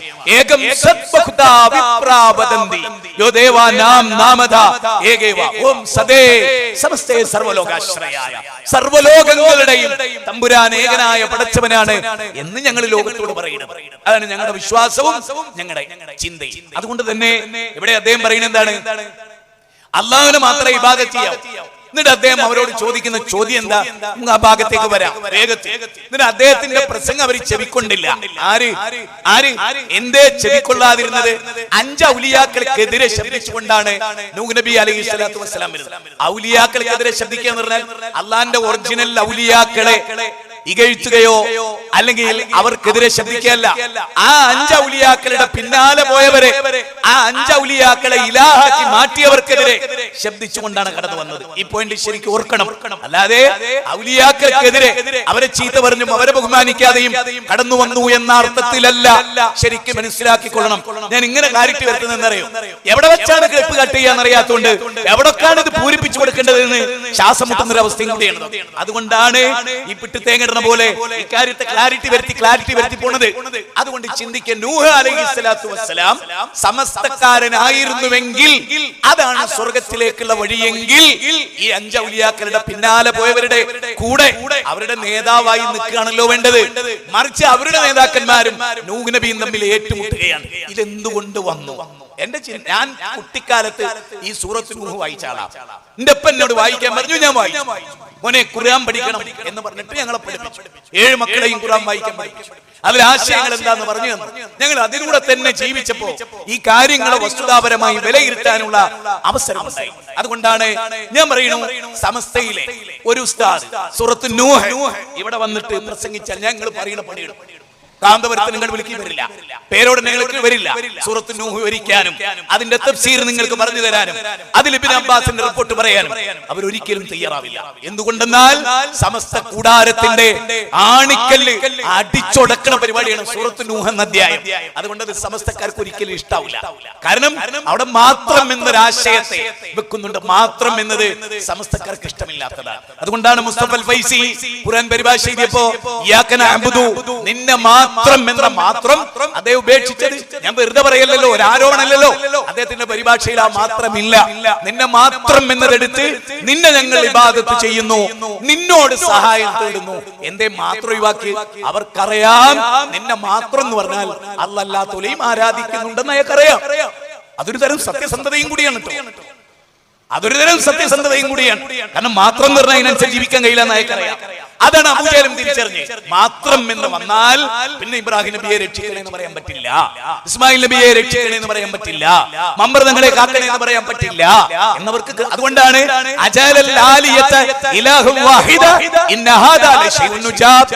മുജാഹിദുകൾക്കായിട്ട് ഒരു ഖുർആനൊന്നുമില്ല. 38-ാം അധ്യായം 5-ാമത്തെ വചന അതിൽ ചോദിക്കുന്നത് എന്താണ്? മുഹമ്മദ് നബി ഒറ്റ ഇലാഹാക്കി കളഞ്ഞു വ്യത്യസ്ത ഇലാഹുകളെ. മറിച്ച് നബി സല്ലല്ലാഹു അലൈഹി വസല്ലം ഇങ്ങനെ പറഞ്ഞാൽ മതിയായിരുന്നു. സമസ്തയുടെ വാദപ്രകാരം നിങ്ങൾക്ക് അല്ലാഹനെ വിളിക്കാം, അല്ലാഹ് കഴിവ് കൊടുത്ത ഔലിയാക്കളെയും വിളിക്കാം. അങ്ങനെ ഒരു ഹദീസ് റസൂലിൽ നിന്ന് സല്ലല്ലാഹു അലൈഹി വസല്ലം നിങ്ങൾ ആരെങ്കിലും ഒന്ന് തെളിവ് പറ, നിങ്ങൾ ആരെങ്കിലും ഒരു തെളിവ് പറ. നബി സല്ലല്ലാഹു അലൈഹി വസല്ലം വന്നിട്ട് പറഞ്ഞു, ഏത് അല്ലാഹനെ മാത്രം എന്ന് ഞാൻ പറയുമ്പോ മരണപ്പെട്ട അമ്പിയാക്കളെ, മരണപ്പെട്ട ഔലിയാക്കളെ അവർക്ക് അല്ലാഹ് കൊടുത്ത കഴിവിൽ നിന്ന് തേടൽ പ്രശ്നമാണ് എന്നല്ലട്ടോ ഇസ്ലാം പഠിപ്പിക്കുന്നത് എന്ന് പറയേണ്ടത് ആരാ? നബി സല്ലല്ലാഹു അലൈഹി വസല്ലമയല്ലേ? 23 കൊല്ലത്തിനിടയിൽ അങ്ങനെ ഒരു വിവരണം ഉസ്താദുമാർ നടത്തുന്ന പോലെ ഒരു വിവരണം അല്ലാഹ് കൊടുക്കുമെന്നും ആ കൊടുത്ത കഴിവെന്ന് തേടാമെന്നും നൂറെ വാഴക്കാട് നടക്കുന്ന ഒരു പ്രോഗ്രാമാണ്. യൂട്യൂബിൽ നിങ്ങൾക്ക് അത് കാണാം. അതിൽ ഞാൻ അദ്ദേഹത്തോട് ചോദിക്കുന്നുണ്ട്, ഉള്ളിന്റെ ഉള്ളിൽ ഒരു മനുഷ്യന്റെ ഉള്ളിന്റെ ഉള്ളിൽ, ഹൃദയത്തിന്റെ ഉള്ളിന്റെ ഉള്ളിൽ ഹൃദയം തന്നെ നമ്മുടെ ശരീരത്തിനുള്ളിലാണ്. ആ ഹൃദയത്തിന്റെ ഉള്ളിന് പിന്നെയും ഒരു ഉള്ള്, അതറിയുന്ന ആളാണ് ആര്? മരിച്ചുപോയ അജ്മീർ ഹാജ എന്ന് പറയുമ്പോ ഞാൻ ചോദിച്ചിരുന്നു, ഈ ആശയം മുത്തുനബി സല്ലല്ലാഹു അലൈഹി വസല്ലം ഇബ്രാഹിം നബിയെ പറ്റി പറഞ്ഞിട്ടുണ്ടോ? എന്തുകൊണ്ട് പറഞ്ഞില്ല? മൂസാ നബിയെ പറ്റി പറഞ്ഞിട്ടുണ്ടോ? അതായത് മുഹമ്മദ് നബി സല്ലല്ലാഹു അലൈഹി വസല്ലം പറയാണ്, ഒബ്രോളിൽ അന്ത്യവിശ്രമം കൊള്ളുന്ന ആളാണ് ഇബ്രാഹിം നബി അലൈഹിസ്സലാത്തു വസ്സലാം. അതുകൊണ്ട് തന്നെ ഇബ്രാഹിം നബി നമ്മുടെ ഉള്ളിന്റെ ഉള്ള്, ഹൃദയത്തിന്റെ ഉള്ളിന്റെ ഉള്ളറിയുമെന്ന് ഇബ്രാഹിം നബി അലൈഹിസ്സലാമിലേക്ക് ചേർത്ത്, അതോ ഖലീലുള്ളയാണ്, ആകാശഭൂമികളുടെ ആധിപത്യത്തിന്റെ മഹത്വത്തെ ഇബ്രാഹിം നബിക്ക് അല്ലാഹ് കാണിച്ചു കൊടുത്തില്ലേ? ഉണ്ട്, എല്ലാം കാണിച്ചു. എന്നിട്ടും ആ ഇബ്രാഹിം നബി മനുഷ്യന്റെ ഹൃദയത്തിന്റെ ഉള്ളിന്റെ ഉള്ളറിയുമെന്ന് മുത്തുനബി 23 കൊല്ലത്തിനിടയിൽ എപ്പോഴെങ്കിലും വിശ്വസിച്ചിരുന്നോ? അബൂബക്കർ സിദ്ദീഖ് വിശ്വസിച്ചിരുന്നോ? ഉമർ ബിൻ ഖത്താബ് റളിയല്ലാഹു വിശ്വസിച്ചിരുന്നോ? ഉസ്മാൻ ബിൻ അഫ്ഫാൻ വിശ്വസിച്ചിരുന്നോ? ഇല്ല. എന്തേ അവരുടെ ആരുടെയും വിശ്വാസം അങ്ങനെ ആകാതിരുന്നത്? അത് ചിന്തിക്കേണ്ട ഒരു പോയിന്റ് അല്ലേ? സമസ്ത പറയുന്ന ഒരു ആശയം ഒരു സ്വഹാബിക്കില്ലാതെ പോയത് എന്തുകൊണ്ടാണ്? എന്നെ ഇരുത്തി ചിന്തിപ്പിച്ച വിഷയം പറയുന്നത്. എനിക്ക് മനസ്സിലായതല്ലേ എനിക്ക് പറയാൻ പറ്റുള്ളൂ. അതുകൊണ്ട് ഞാൻ നിങ്ങളോട് ഗൗരവമായി അടിച്ച വാചകം നബി അലൈഹിസ്സലാത്തു വസ്സലാം പറയാൻ, ഖാല റബ്ബി ഇന്നി ദഅഉതു ഖൗമി ലൈലൻ വനഹാറാ. പടച്ചോനെ, രാവും പകലും വ്യത്യാസമില്ലാതെ ഞാൻ ജനങ്ങളെ ക്ഷണിച്ചു, ബൗദ്ധൈവ വിശ്വാസികളെ ക്ഷണിച്ചു, ഔലിയാക്കളെ പിന്നാലെ പോയവരെ ക്ഷണിച്ചു. പക്ഷെ ഫലം യസിദുഹും ദുആഇ ഇല്ലാ ഫിറാറാ. അവരുടെ ഓടിപ്പോക്ക് വർദ്ധിപ്പിച്ചതല്ലാതെ മറ്റൊന്നുമില്ല. ശരിക്കും നൂഹ് നബിയെ വിളിച്ച ജനതാരാ? ഔലിയാക്കളെ പിന്നാലെ പോയവരാ. വിശുദ്ധ ഖുർആനിന്റെ ഒരു വാചകം എന്നെ ആശ്ചര്യപ്പെടുത്തുന്നു. ഖുർആനിലെ 39-ാം അധ്യായം സൂറത്ത് സുമർ 3-ാമത്തെ വചനം, അലാ ലില്ലാഹി ദീനുൽ ഖാലിസു വല്ലദീന ഇത്തഖദൂ മിൻ ദൂനിഹി ഔലിയാ മാ നഅബുദുഹും ഇല്ലാ ലിയുഖർരിബൂനാ ഇലല്ലാഹി സുൽഫാ. അവിടെ എന്താ അല്ലാഹ് പറഞ്ഞത്? അലാ ലില്ലാഹി ദീനുൽ ഖാലിസ്, നിഷ്കളങ്കമായ കീഴ്വണക്കം അല്ലാഹുവിനാണ്. പക്ഷേ മിൻ ദൂനിഹി ഔലിയാ, ഔലിയാക്കൾ അല്ലാഹനെ വിട്ടിട്ട് ഔലിയാക്കളെ പിന്നാലെ പോകുന്നവർ. എന്താ അവരുടെ വാദം? അതും അല്ലാഹ് പറഞ്ഞു, അല്ലാഹുവിലേക്ക് ഈ മഹാന്മാർ ഞങ്ങളെ അടുപ്പിക്കും. കേരളത്തിലെ EKAP സമസ്തക്ക് മഹാന്മാരെ കുറിച്ച് ഈ വിശ്വാസമല്ലാതെ എന്ത് വിശ്വാസമല്ല? നിങ്ങൾ പറയുന്നത് എന്താണ്? അല്ലാഹുവിലേക്ക് ഈ മഹാന്മാർ ഞങ്ങൾ, ഇതായിരുന്നു അബൂജഹലിന്റെ വിശ്വാസം. അല്ലാഹ് പറഞ്ഞാൽ അബൂജഹലിന്റെ നിങ്ങളെ വിശ്വാസം ഒന്നാണെങ്കിൽ അബൂജഹലിനെ നബി ബദറിൽ കൊല്ലാൻ പാടുണ്ടോ? മീകായിലിന്റെ വെട്ടേൽക്കാൻ പാടുണ്ടോ? സഹാബിയുടെ വെട്ടേൽക്കാൻ പാടുണ്ടോ? എന്നിട്ട് കാഫിറായ അബൂജഹൽ മരിക്കോ? അബൂജഹൽ പറയുന്നത് അല്ലാഹ് കൊടുത്ത കഴിവുകൊണ്ട് തേടുന്നത്. ആ വിശ്വാസാണ് ഇസ്ലാമെങ്കിൽ അബൂജഹൽ പറയുന്നത് ഇവർ അല്ലാഹുവിന്റെ അടുത്ത് ഞങ്ങളുടെ ശുപാർശകരാണ്. അങ്ങനെ പറയുന്നു. ഇമാം റാസി പോലെ അത് പറഞ്ഞു. സുന്നത്തി ജമാഅത്തിൽ സുലൈമാൻ സഖാഫി മാടിയക്കലത് എഴുതി. ഏത്? അല്ലാഹ് ഇൻദല്ലാഹ്, അല്ലാഹുവിന്റെ അടുത്ത് ഇവർ ശുപാർശ നൽകും അനുവാദമില്ലാതെ. അപ്പോഴും അല്ലാഹനെ വിട്ടിട്ടില്ല. അല്ലാഹുവിന്റെ അടുത്ത് ഇവർ ഞങ്ങൾക്ക് ശുപാർശ നൽകും. അപ്പൊ ചിന്തിക്കുക, നമ്മൾ ശരിക്കും ആലോചിക്കുക, മക്കയിലെ അബൂജഹലിന്റെ വിശ്വാസം എന്താ? അവർ ഔലിയാക്കളെ പിന്നാലെ പോയവരാണ്, അല്ലാതെ അവർ രണ്ടാളുണ്ട് എന്ന് വിശ്വസിച്ചവരെയല്ല. ഖുർആനാണ് പറയുന്നത്. അടുത്ത വാചകം. എന്നിട്ട് നൂഹ് നബി അവരോട് ചോദിക്കുന്ന ചോദ്യമാണ്. ഞാനതിന്റെ ഏറ്റവും സംക്ഷിപ്ത രൂപം പറയാം. എന്നിട്ട് അല്ലാഹുവിനോട് അവർ പറയണ്ടേ, നൂഹ് നബി അലൈഹിസ്സലാത്തു വസ്സലാം പറയുന്നത്, നാഥാ, നീ പൊറുത്തു കൊടുക്കുന്നതിലേക്കായി ഞാൻ അവരെ വിളിക്കുമ്പോഴൊക്കെ അല്ലാഹ് നീ പൊറുത്തു കൊടുക്കുന്നതിലേക്ക്, അല്ലാതെ എന്നതിലേക്കല്ല. ഇത് പാപം എന്ന വാഹനമിൽ ഞങ്ങൾ കയറിയിട്ടുണ്ട്, അറ്റമില്ലാതെ അന്യായം ചെയ്തിട്ടുണ്ട്. അങ്ങയോട് അന്യായം ഞാൻ സയ്യിദി ഖൈറൻ നബി എന്ന ഇർതഖബത്തുവല്ല. നബിയെ, അങ്ങ് ഞങ്ങൾക്ക് പുറത്തു തരണേ, അങ്ങ് പൊറുക്കാതിരുന്നാൽ എന്ന നിലക്കുള്ള പരാമർശം വിശുദ്ധ ഖുർആനിൽ ഇല്ല. ഉണ്ടെങ്കിൽ നിങ്ങൾ കാണിച്ചാൽ മതി, ഞങ്ങൾ അംഗീകരിച്ചോളാം. ഇല്ല. മറിച്ച് എന്താ പറയുന്നത്? യഗ്ഫിർ ലക്കും മിൻ ദുനൂബിക്കും, അവരുടെ പാപങ്ങൾ നീ അവർക്ക് പുറത്തു കൊടുക്കുന്നതിന് വേണ്ടി ഞാൻ നിന്നിലേക്ക് അവരെ ക്ഷണിച്ചപ്പോഴൊക്കെ അവർ കാതുകളിൽ അവരുടെ വിരലുകൾ തിരുകി പുതപ്പ് കൊണ്ട് കാത് മൂടി ചുറ്റിക്കെട്ടി ഒന്നും കേൾക്കാത്തവരെ പോലെ അവര് തിരിഞ്ഞുപോയി തമ്പുരാനെ പറയുന്നേ. എന്നിട്ട് അദ്ദേഹം പറയാണ്, ആ ജനതയോട് പറയാണ്, ആ ജനതയെ വിളിച്ചിട്ട് പറയാണ്, ഫഖുൽ തുസ്തഗ്ഫിറൂ ഫഖുൽ തുസ്തഗ്ഫിറൂ റബ്ബക്കും റബ്ബക്കും, നിങ്ങൾ നിങ്ങളുടെ റബ്ബിനോട് പൊറുക്കലിനെ തേടുക, അവൻ നിങ്ങൾക്ക് പൊറുത്തു തരും. എന്തുകൊണ്ടായിരിക്കും ഒരു പ്രവാചകൻ ലോകത്ത് വന്നിട്ട് റബ്ബിനോട് പൊറുക്കലിനെ തേടുക? ഈ പൊറുക്കലിനെ തേടുക എന്ന പണി 5 ഔലിയാക്കളോട് ചെയ്യുന്ന പരിപാടി അവിടെ ഉണ്ടായിരുന്ന ആളുകൾക്കുണ്ടായിരുന്നു. എന്തിന് അദ്ദേഹം പറഞ്ഞു, അങ്ങനെ നിങ്ങൾ റബ്ബിനോട് പൊറുക്കലിനെ തേടിയാൽ എന്ത് സംഭവിക്കും? എന്താ സംഭവിക്കുക? അദ്ദേഹം എണ്ണി എണ്ണി അള്ളാഹുവിലേക്ക് ജനങ്ങൾ എങ്ങനെ തിരിച്ചുവിടുക, ഔലിയാക്കളിലേക്ക് ആട്ടിത്തെളിച്ച് ഉസ്താദുമാര്, നൂഹ് നബി അലൈഹിസ്സലാം ഉസ്താദുമാരുണ്ടായിരുന്നു എന്ന് അത് 24-ാമത്തെ വചനത്തിൽ കാണാം. 71-ാം അധ്യായം 24 കാണാം. ഉസ്താദുമാര് പറയാണ്, നൂഹ് നബി പറയണേ വഹാബിസം നിങ്ങൾ സ്വീകരിക്കണ്ട, നിങ്ങൾ സമസ്തയിൽ ഉറച്ചു നിന്നോളി, സമസ്തയിൽ ഉറച്ചു നിന്നോളി, നിങ്ങൾ നൂഹ് എന്ന വഹാബി പറയുന്നത് കേൾക്കണ്ട. നിങ്ങൾ പരിശോധിച്ചോ ഖുർആനിൽ നൂഹ് നബി അലൈഹിസ്സലാത്തു വസ്സലാം അവരോട് ചോദിക്കണ്ടേ, നിങ്ങൾ അല്ലാഹുവോട് പൊറുക്കലിനെ തേടിക്കോളി, അല്ലാഹ് നിങ്ങൾക്ക് പൊറുച്ചു തരും. തീർന്നില്ല, യുർസിലിസ് സമാഅ അലൈക്കും മിദ്റാറ, സമൃദ്ധമായ മഴ ഇസ്തിഗ്ഫാർ നടത്തിയാൽ നിങ്ങൾക്ക് അല്ലാഹ് മഴ ചൊരിഞ്ഞു തരും. മഴയില്ലാത്തപ്പോ ഇസ്തിഗ്ഫാർ അധികരിപ്പിച്ചാൽ മതി. അടുത്ത വാചകം എന്താണ്? വയുംദിദുക്കും ബി അംവാലിൻ വബനീന വയജഅൽ ലക്കും ജന്നാതിൻ വയജഅൽ ലക്കും അൻഹാറ. അല്ലാഹുവിനോട് നിങ്ങൾ പൊറുക്കലിനെ തേടിയാൽ അരുവികൾ ഒഴുക്കി തരും. യാ കുതുബ അഗ്ലിസ് സമാഇ വല്ലർദി യൗസഹുമാ, അരുവികൾ ഒഴുക്കുന്ന മഴ ചൊരിയുന്ന ആകാശത്തിന്റെ ഖുതുബായ മൊയ്തീൻ ശൈഖേ എന്നാണ് ഖുതുബിയത്തിലുള്ളത്. നൂഹ് നബി പറയണതോ അല്ലാഹ് മഴ തരും, അല്ലാഹ് അരുവി ഒഴുക്കും, അല്ലാഹ് സന്താനത്തെ തരും, അല്ലാഹ് പുറത്തു തരും, ഒക്കെ അല്ലാഹ് അല്ലാഹ് അല്ലാഹ്. അതെന്താ ചോദ്യം ഞങ്ങൾ ചോദിക്കുന്നത്? എന്തൊരു വഹാബിസാണ് ഈ നൂഹ് നബി പറയുന്നത്? സമസ്തയോട് എന്താ നൂഹ് നബിക്ക് ഇത്ര വെറുപ്പ്? ആ വെറുപ്പ് സമസ്ത എന്ന് പറയുന്ന പ്രസ്ഥാനം ഞാൻ നേരത്തെ പറഞ്ഞ നരകത്തിലേക്ക് ക്ഷണിക്കുന്ന കൂട്ടായ്മയാണ്.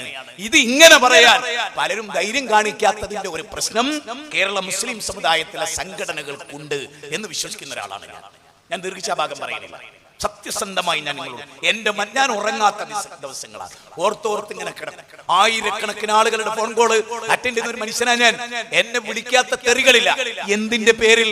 രണ്ട് ചുണ്ടുകൾക്കിടയിൽ നാവ് തന്ന ഈ നാവ് കൊണ്ട് റബ്ബിലേക്ക് ക്ഷണിച്ചതിന്റെ പേരിൽ, ഈ അർദ്ധവൃത്താകൃതിയിൽ നിൽക്കുന്ന ചന്ദ്രന്റെ നാഥനിലേക്ക് വിളിച്ചതിന്റെ പേരിൽ യുലിജുൽ ലൈല ഫിന്നഹാർ വയുലിജുൻ നഹാര ഫിൽ ലൈൽ വശഖറ അശംസ വൽ ഖമറ കുല്ലും യജ്രി ലി അജലിൻ മുസമ്മാ ദാലികും അല്ലാഹു റബ്ബുക്കും വല്ലദീന തദ്ഊന മിൻ ദൂനില്ലാഹ് മാ യംലികൂന മിൻ കിത്മീർ. ഒരീത്തപ്പനക്കുരുവിന്റെ പട പോലും അധീനപ്പെടുത്താത്ത മഹാന്മാരിലേക്ക് ജനങ്ങളെ ക്ഷണിച്ചു കൊണ്ടുപോകുമ്പോ റബ്ബിലേക്ക് ക്ഷണിച്ചതിന്റെ പേരിൽ എന്റെ ഉമ്മാനെ ചേർത്ത് എന്റെ ഉപ്പാനെ ചേർത്ത് കായും പുകും പറയുന്ന കേരളത്തിലെ മുസ്ലിം ജനതയോട് എനിക്കൊരു വിരോധവുമില്ല, എനിക്കവരോട് ഒരു വെറുപ്പുമില്ല. മറിച്ച് ഈ വസ്തുത നമ്മൾ അംഗീകരിച്ചേ പറ്റി. എന്നിട്ട് നൂഹ് നബി അവരോട് ചോദിക്കാണ്, മഴ ചൊരിഞ്ഞു തരുന്ന റബ്ബ് പോരെ നിങ്ങൾക്ക്? വെള്ളം തരുന്ന റബ്ബ് പോരെ നിങ്ങൾക്ക്? അരുവി ഒഴുക്കി തരുന്ന റബ്ബ് പോരെ നിങ്ങൾക്ക്? ആ റബ്ബിനോട് ഇസ്തിഗ്ഫാർ നടത്തിയ പോരെ നിങ്ങൾക്ക്? എന്തിനാണ് നിങ്ങൾ ഈ ഔലിയാക്കളുടെ പിന്നാലെ എന്തിനാണ് നിങ്ങൾ പോകുന്നത്? പിശാചല്ലേ നിങ്ങൾക്ക് ഇതിന് ദുർബോധനം നൽകിയത്? ആ പിശാചല്ലേ നിങ്ങൾക്ക് ഈ പ്രവൃത്തി ഭംഗിയായി തോന്നിപ്പിച്ചത്? ഇബ്ലീസ് അല്ലേ? എന്തിനാണ് നിങ്ങൾ അതിന്റെ പിന്നാലെ പോകുന്നത്? എന്നിട്ട് നൂഹ് നബി ചോദിക്കുന്ന ഒരു ചോദ്യമുണ്ട്. സഹോദരാ, നൂഹ് നബി അലൈഹിസ്സലാത്തു വസ്സലാം ഞങ്ങളുടെ വിസ്ഡം ഇസ്ലാമിക് ഓർഗനൈസേഷന്റെ പ്രസിഡന്റ് അല്ല സഹോദരാ, ഉലുൽ അസ്മിന്റെ പ്രവാചകന്മാരിൽ ഫസ്ബിർ കമാ സബറ ഉലുൽ അസ്മി മിനർ റുസുൽ. അല്ലാഹ് പറയാ, നീ ക്ഷമിച്ചോ, ഉലുൽ അസ്മിന്റെ പ്രവാചകന്മാർ ക്ഷമിച്ച പോലെ. അതിൽ ഒന്നാമത്തെ ആളാ നൂഹ് അലൈഹിസ്സലാത്തു വസ്സലാം. 950 വർഷം, അതായത് 1.25 ലക്ഷത്തോളം അംബിയാ മുർസലീങ്ങൾ വന്നു. അതിൽ 25 പ്രവാചകന്മാരുടെ പേരെടുത്തു മൊഴിഞ്ഞ് അതിൽ 5 പേരുടെ കാറ്റഗറി ഉയർത്തി. ആ 5 പേരിൽ ഒന്നാമത്തെ ആളായ 950 വർഷം റബ്ബിലേക്ക് മാത്രം ക്ഷണിച്ച, ഒരു ദർഗയിലേക്കും ജനങ്ങളെ ആട്ടിത്തെളിച്ചു കൊണ്ടുപോകാത്ത, ഒരു വലിയ കറാമത്തും പറഞ്ഞ് ജനങ്ങളിൽ നിന്ന് സമ്പാദിക്കാത്ത നൂഹ് അലൈഹിസ്സലാത്തു വസ്സലാം ആ നാട്ടുകാരോട് ചോദിക്കുന്ന ഒരു ചോദ്യമുണ്ട്. ആ ചോദ്യം എന്തറിയോ? ആ ചോദ്യം എന്തറിയോ? മാലകുല്ലാ തർജൂന ലില്ലാഹി വഖാറാ. കേരളത്തിലെ സമസ്തക്കാരുടെ കാന്തപുരം ഉസ്താദ് അല്ലെ ജിബ്രി മുത്തുക്കോയത്തങ്ങൾ, ഞാൻ അയാളെ അധിക ദിവസവും കാണുന്ന കേട്ടോ. യാത്രയിൽ, ട്രെയിനിലെ യാത്രയിൽ അധിക സ്ഥലത്തും മുത്തുക്കോയ, മിക്ക ട്രെയിനിലും കാഞ്ഞങ്ങാടേക്കും കേരളത്തിന് അങ്ങോട്ടും. കഴിഞ്ഞ ആഴ്ച ആദ്യം തന്നെ ഉറക്കെ സലാം പറഞ്ഞു. ശരിക്കും ഞാൻ അങ്ങോട്ടാ പറയണ്ടേ, എന്നോട് ഇങ്ങോട്ട് സലാം പറഞ്ഞു, സലാം മടക്കി നിങ്ങൾ എങ്ങോട്ടാ എന്റെ സീറ്റിൽ ഇരുന്നു. ഞാൻ ഇവിടെ ഈ ബേപ്പൂർ ഇറങ്ങി, അല്ല ഫറൂഖ് കടലുണ്ടിയിൽ ഇറങ്ങി എന്ന് പറഞ്ഞിട്ട്. പക്ഷേ 4 ആളെ കൂടെ വരുമ്പോ സലാം പറയില്ല, പറഞ്ഞാൽ മടക്കില്ല. അത് വേറെ വിഷയം. അത് ഒരു പ്രാസ്ഥാനിക ജ്വരാണ്, വേറൊന്നല്ല. ഒറ്റക്കിരിക്കുമ്പോൾ സലാം പറയാം. അപ്പൊ പഠിച്ചോന്റെ രക്ഷ നമുക്ക് വേണം. നാട്ടുകാരെ കൂടെ വെക്കുമ്പോ ഖുറാഫിയുടെ കൂടെ വെക്കുമ്പോൾ ഇതൊക്കെ ഞാൻ സാന്ദർഭമായിട്ട് പറയുന്നത് അറിയോ? ഇതൊക്കെയാണ് ഈ വിമുഖമാണ് എല്ലാ എക്കാലഘട്ടത്തിലും ഓരോരുത്തരും കരഗതമാണ്. ഈ ദിമുഖം നമുക്ക് പാടില്ല. ഞാൻ പറഞ്ഞു വരുന്നത്, ഈ ആളുകളെല്ലാം നിങ്ങൾ ചിന്തിച്ചു നോക്ക്, നിങ്ങളെ ക്ഷണിക്കുന്നത് അങ്ങോട്ടാ. അവരുടെ പ്രസംഗത്തിന്റെ സിംഹഭാഗവും എങ്ങോട്ടാ? ഇനി ഈ സമസ്തപ്പെട്ട ഏതെങ്കിലും ഒരു പണ്ഡിതനെ മുജാഹിദുകളോട് നൂഹ് നബി അലൈഹിസ്സലാം ചോദിച്ച ഈ ദൈവത്തിലെ കാതലായ ചോദ്യം ഞങ്ങളോട് നിങ്ങൾക്ക് ചോദിക്കേണ്ടി വന്നിട്ടുണ്ടോ? ഈ 100 കൊല്ലത്തിനിടയിൽ നിങ്ങൾ 100ാം വാർഷികം കൊണ്ടാടാണല്ലോ ഫെബ്രുവരിയിൽ, അല്ലെ ഫെബ്രുവരി ഫസ്റ്റ് വീക്ക് നിങ്ങളുടെ സമ്മേളനമാണല്ലോ. ഞാൻ ഒന്ന് ചോദിച്ചോട്ടെ സുഹൃത്തെ, നിങ്ങൾക്ക് ചോദിക്കേണ്ടി വന്നിട്ടുണ്ടോ ഞങ്ങളോട്? മാലക്കുല്ലാ തർജൂന ലില്ലാഹി വഖാറാ, അല്ലാഹ് ഞങ്ങളൊരു ഗാംഭീര്യം കാണാത്തത് എന്ന് നിങ്ങൾക്ക് ഞങ്ങളോട് ചോദിക്കേണ്ടി വന്നിട്ടുണ്ടോ? നേരെ മറിച്ച് നൂഹ് നബി അലൈഹിസ്സലാത്തു വസ്സലാം ഈ ചോദിച്ച ചോദ്യം ഞങ്ങൾ പകരാ അക്സലിനോട് ചോദിക്കുന്നു, നൗഷാദ് അക്സലിനോട് ചോദിക്കുന്നു, അബ്ദുറഹ്മാൻ സഖാഫിയോട് ചോദിക്കുന്നു, അബ്ദുൽ സമദ് സഖാഫിയോട് ചോദിക്കുന്നു, സുലൈമാൻ സഖാഫിയോട് ചോദിക്കുന്നു, പേരോട് സഖാഫിയോട് ചോദിക്കുന്നു. മാലക്കുല്ലാ തർജൂന ലില്ലാഹി വഖാറാ, അല്ലാഹ് എന്താ ഞങ്ങളൊരു ഗാംഭീര്യം കാണാത്തത്? ഞാൻ ചോദിക്കുന്നത് 950 വർഷം ദഅവത്ത് നടത്തിയ നൂഹ് നബി ആരോടാ ചോദിക്കണേ? ഔലിയാക്കളെ പിന്നാലെ പോയവരോട്, ഔലിയാക്കളെ പിന്നാലെ പോയവരോട്. കാരണം അവർ അള്ളാനെ ഇവർക്ക് ആർക്കെങ്കിലും അഭിപ്രായം ഉണ്ടോ? ആ 5 ഔലിയാക്കൾ ഔലിയാക്കളല്ല. അങ്ങനെയാണ് KV മുഹമ്മദ് മുസ്ലിയാർ കൂട്ടനാട് അദ്ദേഹത്തിന്റെ 5 വോള്യം പരിഭാഷയിലെ 5ാം വോള്യത്തിൽ സൂറത്ത് നൂഹിന്റെ പരിഭാഷയിൽ അണ്ടർലൈൻ ചെയ്ത് എന്ന് പറയുന്നത്, അവിടെ പറയുന്നത് ഇബ്നു അബ്ബാസ് തങ്ങൾ പറഞ്ഞു. ആയിക്കോട്ടെ, ഇബ്നു അബ്ബാസ് പറഞ്ഞല്ലോ റളിയല്ലാഹു തആല അൻഹു, എന്ത് ഒരു സ്വാലിഹീങ്ങളായ ഔലിയാക്കളായിരുന്നു. അപ്പൊ ഔലിയാക്കളെ പിന്നാലെ പോകുന്ന പരിപാടി, ആ പരിപാടിയെ ഇസ്ലാം അംഗീകരിച്ചിട്ടില്ല. ഔലിയാക്കളെ അംഗീകരിച്ചിട്ടുണ്ട്. ഔലിയാക്കളെ ഇലാഹാക്കി അള്ളാഹിനേക്കാൾ ഉയർത്തി അവരാണ് ലോകം നിയന്ത്രിക്കുന്നത് എന്ന ലോകത്തിലെ ഏറ്റവും വലിയ കുഫ്ർ പറഞ്ഞ് അങ്ങനെ ജീവിക്കാം. ഞാൻ പലപ്പോഴും വിചാരിച്ചിട്ടുണ്ട്, നിങ്ങൾ ആരെങ്കിലും ചിന്തിക്കുന്നുണ്ടോ എന്ന് എനിക്കറിയില്ല. ഇനി എന്റെ ചിന്തക്കാണോ കുഴപ്പം, അതും എനിക്കറിയില്ല കേട്ടോ. ഞാൻ അത് കാരണം നിങ്ങളൊക്കെ ചിന്തിച്ചു പറയുമ്പോൾ ചിലപ്പോൾ എന്റെ ചിന്തയാണോ തെറ്റ് അറിയില്ല. പക്ഷെ ഒരു കാര്യം ഞാൻ ചോദിച്ചോട്ടെ, നിങ്ങൾ ഇന്ത്യൻ പ്രധാനമന്ത്രി പദത്തിൽ ഇരുന്ന ഒരു കാര്യം പറയുന്നു, ഒരു തുണ്ട് ഭൂമിയില്ലാത്തൊരു യാചകൻ വലിയ വർത്താനം പറയുന്നു, ഇതിൽ ഏതാണ് ഏറ്റവും കുറ്റകരം? ഇപ്പൊ ലോകം മുഴുവനും ഭരിച്ച ഒരു ചക്രവർത്തി, വലിയ സാമ്രാജ്യം ഭരിച്ച ഫിറഔൻ. ഞാൻ എന്റെ ചിന്ത നട്ടു പറയുന്നത് തെറ്റുണ്ടെങ്കിൽ ക്ഷമിക്കുക. നൈൽ നദി എന്റെ മുമ്പിലൂടെയല്ലയോ, ചെങ്കടൽ എന്റെ മുമ്പിലൂടെയല്ലയോ, ഈ ആകാശത്തിന്റെ ചുവട്ടിൽ മിക്ക ഭൂമിയും എന്റെ കാൽച്ചുവട്ടിലല്ലയോ? ഇതായിരുന്നു ഫിറൗൻ. അപ്പൊ ഫിറൗൻ ഇങ്ങനെ ഒരു ഭരണകൂടം ഉണ്ടായിട്ട്, ആ ഭരണകൂടവും ഇതെല്ലാം ഉണ്ടാവും, മനുഷ്യൻ എന്തുണ്ടാവും? അഹങ്കാരം ഉണ്ടാവും. സ്വാഭാവികല്ലേ? ഒരു വലിയ ലോകം ഭരിക്കുന്ന ഒരു ചക്രവർത്തിക്ക് ഇത് ഉണ്ടാവൂലേ? MLAക്ക് വരെ അഹങ്കാരമുള്ള ലോകത്ത് നമ്മൾ ജീവിക്കുന്നത്. പിന്നല്ലേ വലിയൊരു ലോകം ഭരിക്കുന്ന ഭരണാധികാരി ആ അഹങ്കാരത്തിൽ നിന്നിട്ടാണ് എന്ത് പറയുന്നത്? ഞാനാണ് പരമോന്നതനായ റബ്ബ്. ഒരു തുണ്ട് ഭൂമിക്ക് അവകാശമില്ലാത്ത CM അടവൂരും പറയുന്നത് ഞാനാണ് അല്ലാഹ്. അപ്പൊ ആർക്കാണ് കൂടുതൽ കുറ്റം? ലോകം മുഴുവനും ഭരിക്കാൻ അവകാശം കിട്ടി ഫിറൗന് എന്ന് പറഞ്ഞാല് അന്ന് അദ്ദേഹത്തിന്റെ ബൗണ്ടറി വിശാലമാണ്. ഇന്ത്യയിൽ നിന്നാണ് 50 സാഹിറന്മാരെ, അപ്പൊ ഇന്ത്യയുമായി കണക്ഷൻ ഉള്ള ആളായിരുന്നു ഫിറൗന്. ഞാൻ വെറുതെ പറയില്ല, 50 സാഹിറന്മാരെ മൂസാ നബിയുമായി മത്സരിക്കാൻ ഈ നാട്ടിൽ നിന്ന് കൊണ്ടുപോയി. ലോകത്തിന്റെ എല്ലാ ഭാഗത്തു നിന്നും 5000 മജീഷ്യന്മാരെ ഫിറൗൻ ചെലവ് കൊടുത്ത് അവിടുത്തെ ഏറ്റവും ബെറ്ററായ റൂം താമസിപ്പിച്ച് എല്ലാ ചെലവും കൊടുത്ത് 50 പേര് ഇന്ത്യയിൽ നിന്നുണ്ടായിരുന്നു. അത്ര വലിയൊരു ചക്രവർത്തിയാ പറയുന്നത് എന്ന ഒരു തുണ്ട് ഭൂമി ഭരിക്കാത്ത, കാല് മുറി വന്ന് പഴുത്ത് ദ്രവിച്ച്, കാത് പഴുത്ത് ദ്രവിച്ച്, കണ്ണ് കാണാതെ ഷുഗർ ബാധിച്ച് ഒരു മഹാരോഗി, ഒരു തുണ്ട് ഭൂമിക്ക് അവകാശമില്ലാത്ത ഒരാൾ, 6 അടി മണ്ണ് കബറ് മാത്രം അവകാശമുള്ള CM അടവൂരും പറയുന്നത് അനല്ലാഹ്. ആരാണ് ഏറ്റവും വലിയ പാപി? ഞാൻ പലപ്പോഴും ചോദിക്കുമ്പോൾ നമ്മുടെ ബെഞ്ചിൽ ഇരിക്കുന്നവർക്ക്, സ്റ്റേജിൽ ഇരിക്കുന്നവർക്ക് വരെ ചിലത് ഉൾക്കൊള്ളാൻ കഴിയില്ല. പക്ഷെ തലച്ചോറ് ശരിക്കും വർക്ക് ചെയ്യട്ടെ. തലച്ചോറ് ഇടയ്ക്കിടയ്ക്ക് ഒരു മതിൽ മെൽറ്റൊന്നിട്ട് മുട്ടി കൊടുത്താൽ മതി. കാരണം ഏതെങ്കിലും ഞരമ്പ് അങ്ങോട്ടും ഇങ്ങോട്ട് വിട്ടെടുക്കണ്ടാവും. ചിന്തന്റെ ഞരമ്പ് ഞാൻ എപ്പോഴെങ്കിലും വല്ല ലൂസ് കോണ്ടാക്ട് ഉണ്ടെങ്കിൽ ഒന്ന് ക്ലിയർ ആക്കി തീർച്ചയായും ഒന്നും കൂടെ നോക്കിയാൽ മതി. തലച്ചോറ് നിങ്ങൾ ചിന്തിക്കും. ഞാൻ പറയുന്നത് ഫിറൗൻ എവിടെ നിൽക്കുന്നു? അത് അഹങ്കാരം. ആ അഹങ്കരിക്കാൻ പോലും അവകാശമില്ലാത്ത ഒരു മനുഷ്യൻ പറയാം ഞാനാ അല്ലാഹ്. എന്നിട്ട് അത് ദീനായി കൊണ്ടെടുക്കുക, അത് ഇൽമായി കൊണ്ടെടുക്കുക നമ്മുടെ സമുദായം. ഞാൻ പറയുന്നത് റമദാനിൽ എത്തുന്നതിന് മുമ്പ് തൗഹീദ് സ്വീകരിച്ചിട്ട് റമദാനിൽ എത്തിക്കൂടെ? അതുകൊണ്ട് ഈ പരിപാടി എന്തുകൊണ്ടും വളരെയേറെ ശ്രദ്ധേയമായ ഒരു പരിപാടിയാണ്. അതുകൊണ്ടാണ് നൂഹ് നബി അലൈഹിസ്സലാത്തു വസ്സലാം എന്നെ ആശ്ചര്യപ്പെടുത്തിയൊരു കാര്യം എന്താ പറയുക? ഇപ്പൊ പകരാഗ്സനെയാകട്ടെ, നൗഷാദ് അഗ്സനെയാകട്ടെ, CM അടവൂരിന്റെ കറാമത്ത് ഇങ്ങനെ വിവരിച്ച് നടക്കുകയാണ്. അപ്പൊ അത് കേൾക്കുന്ന ഒരു വ്യക്തി CM അടവൂരിന്റെ കറാമത്ത് ഇങ്ങനെ കേൾക്കുന്നതോറും പടച്ചോനോട് അടുക്കുകയാണോ ചെയ്യുക, CM-ലേക്ക് അടുക്കുകയാണോ ചെയ്യുക? ഒന്ന് കോമൺ സെൻസ് വെച്ചിങ് ഒന്ന് പറഞ്ഞു മനുഷ്യന്മാരെ, എന്താ ഉണ്ടാവുക? ഒരു സൗന്ദര്യവതിയായ പെണ്ണിനെ കുറിച്ച് ഒരു കൂട്ടുകാരൻ വിവരിക്കുക. ഈ കൂട്ടുകാരനാകട്ടെ ഈ പെണ്ണിനിട്ട് കണ്ടിട്ടില്ല. എന്നും ഇവൻ അവളുടെ സൗന്ദര്യവും പ്രത്യേകതയും പിരികവും ചുണ്ടും കവിളും ഒക്കെ വിവരിക്കുകയാണെങ്കിൽ ഇവന്റെ മനസ്സിൽ അവളെ കാണണമെന്നാണോ ഓളായിട്ടുള്ള ചിന്തയാണോ ഉണ്ടാകുക, അല്ല വേറെ ഏതെങ്കിലും ചിന്തയാണോ ഉണ്ടാകുക? നിങ്ങൾ ചിന്തിച്ചാൽ ഒരു 100 കൊല്ലം സമസ്ത CM അടവുന്ന ഔലിയാക്കളെ, കറാമത്ത്, മൊയ്തീൻ ശൈഖ് തുടങ്ങിയ ആളുകളെ പറ്റി ഇതാണല്ലോ പറയുന്നത്. അപ്പൊ ജനങ്ങൾക്ക് അള്ളാഹുവായിട്ടാണോ കൂടുതൽ അടുപ്പുണ്ടാകുക? ഇവരെ മഹത്വത്തിലായിരിക്കും ജനങ്ങൾ അഭിരമിക്കുക. നിങ്ങൾ തന്നെ പറഞ്ഞോളൂ, നിങ്ങൾ ചിന്തിക്കൂ. അപ്പൊ മുജാഹിദുകളെ ഈ ഇരിക്കുന്ന ആളുകളൊക്കെ അവർക്ക് ഏറ്റവും വലിയ കോണ്ടാക്ട് റബ്ബായിട്ടാണ്. എന്തുകൊണ്ടാ അങ്ങനെ പറയാ? വിസ്ഡം ഇസ്ലാമിക് ഓർഗനൈസേഷൻ പല ആക്ഷേപം കേട്ടാണ്. ഇപ്പോ എപ്പോഴും പറയുന്ന ഒരു പോയിന്റാണ്, ആവർത്തിക്കാണ്. എവിടെയൊക്കെ പ്രസംഗം കേട്ടിട്ട് താടി വെച്ചവരെ എനിക്കറിയാം, നരേണിന്റെ മേലെ തുണി കൊടുത്തവരെ എനിക്കറിയാം, സിനിമ എന്നേക്കുമായി നിർത്തിയവരെ എനിക്കറിയാം, അതുപോലെ പ്രേമം ഒഴിവാക്കിയവരെ എനിക്കറിയാം, ഭാര്യയെ തല്ലൽ നിർത്തിയവരെ എനിക്കറിയാം, മൊയ്തീൻ ശൈഖിനെ മുടിച്ചേ നിർത്തിയ എനിക്കറിയാം. പക്ഷെ എന്റെ പ്രസംഗം കേട്ട് ജിന്നെ രക്ഷിക്കണേ എന്ന് പറഞ്ഞ ഒരാളെയും ഞാൻ ഇന്ന് വരെ കണ്ടിട്ടില്ല. ഉണ്ടോ? നിങ്ങൾ എണീറ്റ് എന്ന് പറയും, നിങ്ങളെ പ്രസംഗം കേട്ടപ്പാട്ടോ ഞാൻ ശ്രീധരൻ ഒഴിവാക്കി, നിങ്ങളെ പ്രസംഗം കേട്ടപ്പാട്ടോ ഞാൻ സൗദിയിൽ മരുഭൂമി പോയപ്പോ ജിന്നിനെ വിളിച്ചെന്നാരെങ്കിലും പറയും. ഇല്ല, കാരണം അങ്ങനെ ഒരു പ്രബോധന മുജാഹിദ് പ്രസ്ഥാനത്തിൽ ഇല്ലാത്തതുകൊണ്ട് തന്നെ ആരും അത് കേൾക്കാറില്ല. പിന്നെന്തേ ഉള്ളൂ? മരുഭൂമി ആയാലും വിജനായാലും ജനായാലും വിളിക്കേണ്ടത് റബ്ബിനെയാണെന്നുള്ളതാണ് നമ്മുടെ ദേവത.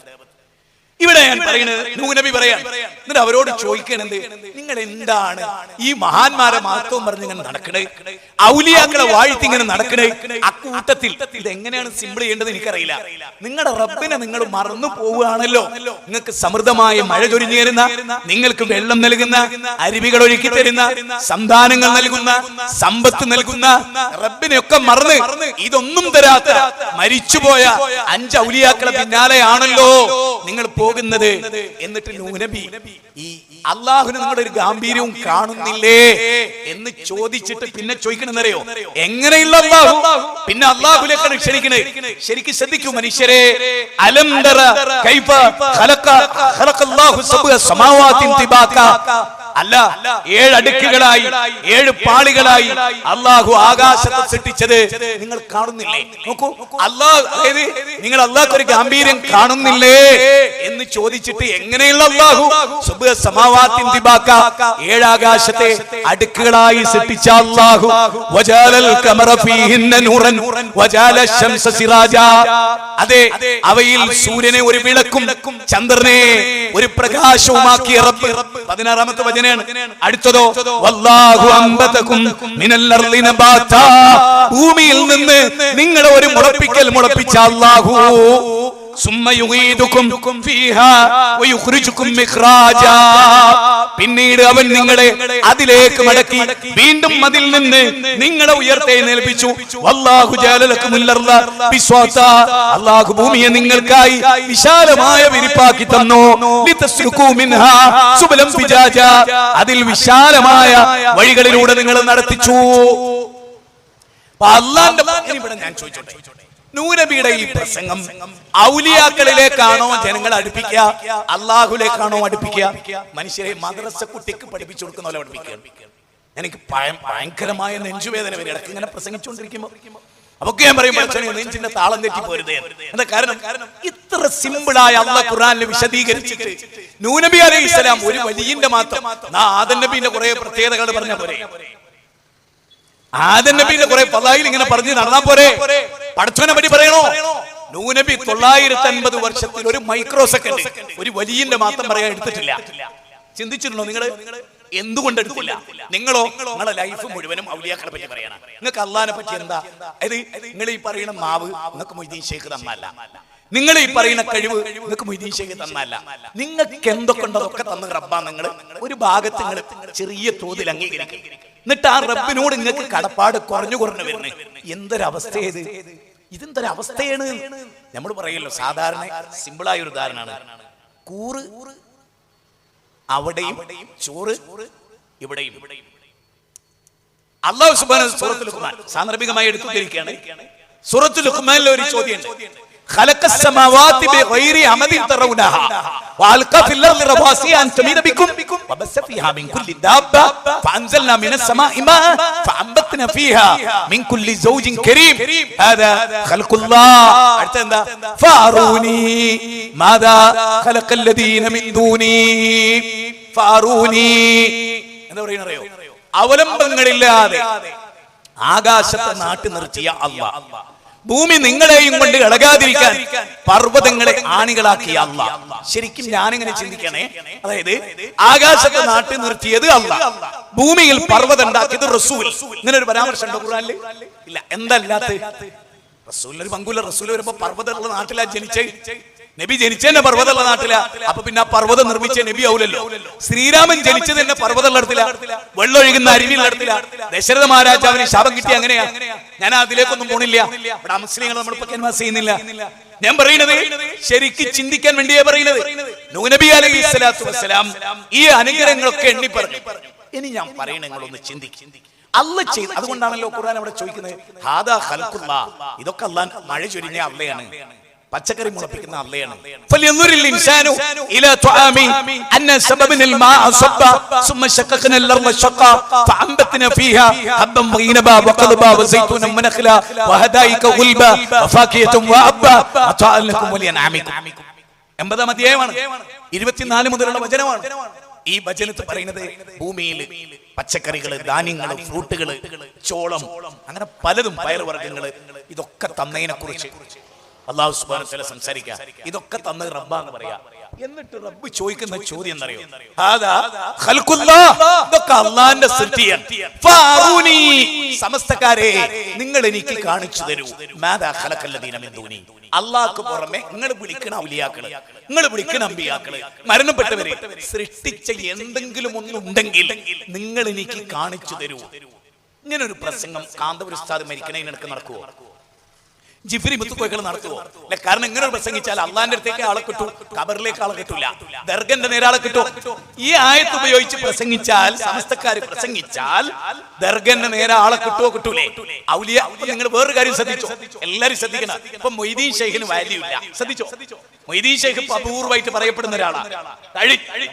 നിങ്ങളൊക്കെ ചെറുപ്പകാലത്ത് ഏറ്റവും കൂടുതൽ പറയപ്പെട്ട മൊയ്തീൻ ഷെയ്ഖിനെയാണ്. ഇപ്പൊ മൊയ്തീൻ ഷെയ്ഖിനെ പറയാത്തറിയോ? അതിന്റെ ഫണ്ട് അങ്ങ് ബഗ്ദാദില, ഇവിടെ കിട്ടൂല. ഇവിടെ കിട്ടുന്ന എന്താണ്? മൊയ്തീൻ ഷെയ്ഖിന്റെ, നിങ്ങളെ തൊട്ടടുത്തുള്ള ദർഗന്റെ, ഈ പരിസരത്തുള്ള ദർഗ, അതേ കേരളക്കാർക്ക് കിട്ടുള്ളൂ, അല്ലാതെ വേറെ പോകും. എന്നിട്ട് എന്താണ്?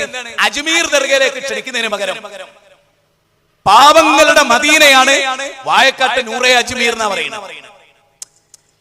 അജ്മീറിൽ പോയാൽ മദീനയ്ക്ക് പോയതിന് തുല്യാണ്. എന്താ കാരണം? അവിടേക്ക് ആള് വരണം. മദീനയിലേക്ക് പോകുന്ന ആള് പോലും, കാരണം മദീനയിലേക്ക് ഫ്ലൈറ്റ് ടിക്കറ്റിന് പൈസ വേണം, അവിടെ താമസിക്കാൻ പൈസ വേണം. പക്ഷെ അവിടെ ദർഗയിൽ എന്ത് വേണ്ട? പൈസ വേണ്ട. ഓരി വെച്ചിട്ട് ഉസ്താദുമാർക്ക് അതിന്റെ കമ്മീഷനും കിട്ടുന്നില്ല. അപ്പൊ എന്ത് പറയണം? മദീന ഉണ്ടല്ലോ, ആ മദീനക്ക് തുല്യാണ് അജ്മീർ എന്ന് പറയാം. അത് പ്രസംഗിച്ചാളാ ആ ക്ലിപ്പ് സോഷ്യൽ മീഡിയയിൽ ഓടുന്നുണ്ട്. നിങ്ങൾക്ക് ഇപ്പൊ കിട്ടും. ചിന്തിക്കാൻ വേണ്ടി പറയുന്നത്. എന്തുകൊണ്ട്? കച്ചവടാണ്, മതവ്യവസായമാണ്. അള്ളാഹുലേക്ക് ക്ഷണിച്ചാ പിന്നെ ഈ സമസ്തക്കാരുണ്ടാവോ? ഉണ്ടാവോ? ഞാൻ പറയട്ടെ, ഒരു 5 കൊല്ലം തുടർച്ചയായി റബ്ബിലേക്ക് മാത്രമായിട്ട് ക്ഷണിക്കാൻ നിങ്ങൾ തയ്യാറാണോ? ഒറ്റ ദർഗയും പിന്നെ ഉണ്ടാവില്ല, ഒരൊറ്റ ദർഗയും കേരളത്തിലുണ്ടാവില്ല. ശരിക്കും ഞാൻ പണ്ട് പ്രസംഗിച്ചപ്പോ, അത് ഞാൻ ഇവിടെ തന്നെ പ്രസംഗിച്ചേ, ഈ പുത്തൻതാണി പരിസരത്ത്. അതെന്താ പറയുക? ദർഗല്ലേ സമസ്തല്ല, സമസ്തല്ലേ ദർഗല്ല. ദർഗോ സമസ്തോ സുഖിനോ ഭവന്തു. എന്താണ്? ദർഗോ സമസ്തോ സുഖിനോ ഭവന്തു. ദർഗയും സമസ്തയും സുഖമായി ഭവിക്കട്ടെ. അവിടെയുള്ള അങ്ങനെയുള്ള ഒരു വിശ്വാസം ആചാരമായിട്ടാണ് ഇവർ കഴിഞ്ഞുകൂടുന്നത്. അതുകൊണ്ട് നിങ്ങൾ നോക്ക്, നൂഹ് നബി അലൈഹി സ്വലാത്തു വസ്സലാം അള്ളാഹുന് വക്കാറത്ത് കാണുന്നില്ലേ എന്ന് ചോദിച്ചിട്ട് ഭൂമിയെ അള്ളാഹ് വിരിപ്പാക്കിയതും ആകാശത്തെ നാട്ടു നിർത്തിയതും മഴ ചൊരിഞ്ഞു തരുന്നതും നമ്മളെ ജീവിപ്പിക്കുന്നതും നമ്മളെ മരിപ്പിക്കുന്നതും ഒക്കെ റബ്ബാന്ന് പറഞ്ഞു. എന്നിട്ടോ അവർ അന്നത്തെ സമസ്ത നേതാക്കന്മാർ, പുരോഹിതന്മാർ, അവര് ചില തന്ത്രങ്ങൾ ഉപയോഗിച്ചു. എന്നിട്ട് എന്താ അവർ പറഞ്ഞു? ഇന്നത്തെ ഉസ്താദുമാര് പറയുന്ന പോലെ തന്നെ. എന്തേ ഞാൻ ഖുർആൻ നാട്ടോ ഉദ്ധരിക്കുന്നത്, എന്റെ വകയല്ല. 71-ാം അധ്യായം 23-24 വചനം. എന്താ വചനം? വക്കാലു ലാ തദറുന്ന ഹാലിയതകും വലാ തദറുന്ന വദ്ദൻ വലാ സുവാഅൻ വലാ യഊസ വയഹൂക വനസ്ര. എന്താ അവരുടെ നേതാക്കന്മാർ പറയുന്നത്? അന്നത്തെ സമസ്ത ഉസ്താദ്മാർ പറയുന്നത്, നിങ്ങളുടെ ഈ ഈ 5 ഇലാഹുകളെ, ഈ ഔലിയാക്കളെ നിങ്ങൾ ഉപേക്ഷിക്കരുത്. വദ്ദിനെയും സുവാഹിനെയും യഹൂസിനെയും യഹൂക്കിനെയും നസ്റിനെയും നിങ്ങൾ ഉപേക്ഷിക്കരുത്. ശരിക്ക് ചിന്തിക്ക്, സമസ്തയുടെ ദൈവത്ത് എന്താ? സമസ്തയുടെ ദൈവത്ത് എന്താ? റമളാനിലെ ഇവിടെ നിഷാദ് സലഫി ബദരീങ്ങളാണ്ട് ക്ഷണിച്ചു. ശരിക്കും ബദരീങ്ങൾ ദുആ ചെയ്ത് പഠിച്ചവനോടാ. ഇത് തസ്തഈസൂന റബ്ബക്കും ഫസ്തജാബ ലക്കും അന്നി മുമിദ്ദുക്കും ബിഹൽഫി മിനൽ മലായികത്തി മുർദിഫീൻ. 8-ാം അധ്യായം 9-ാമത്തെ വചനം.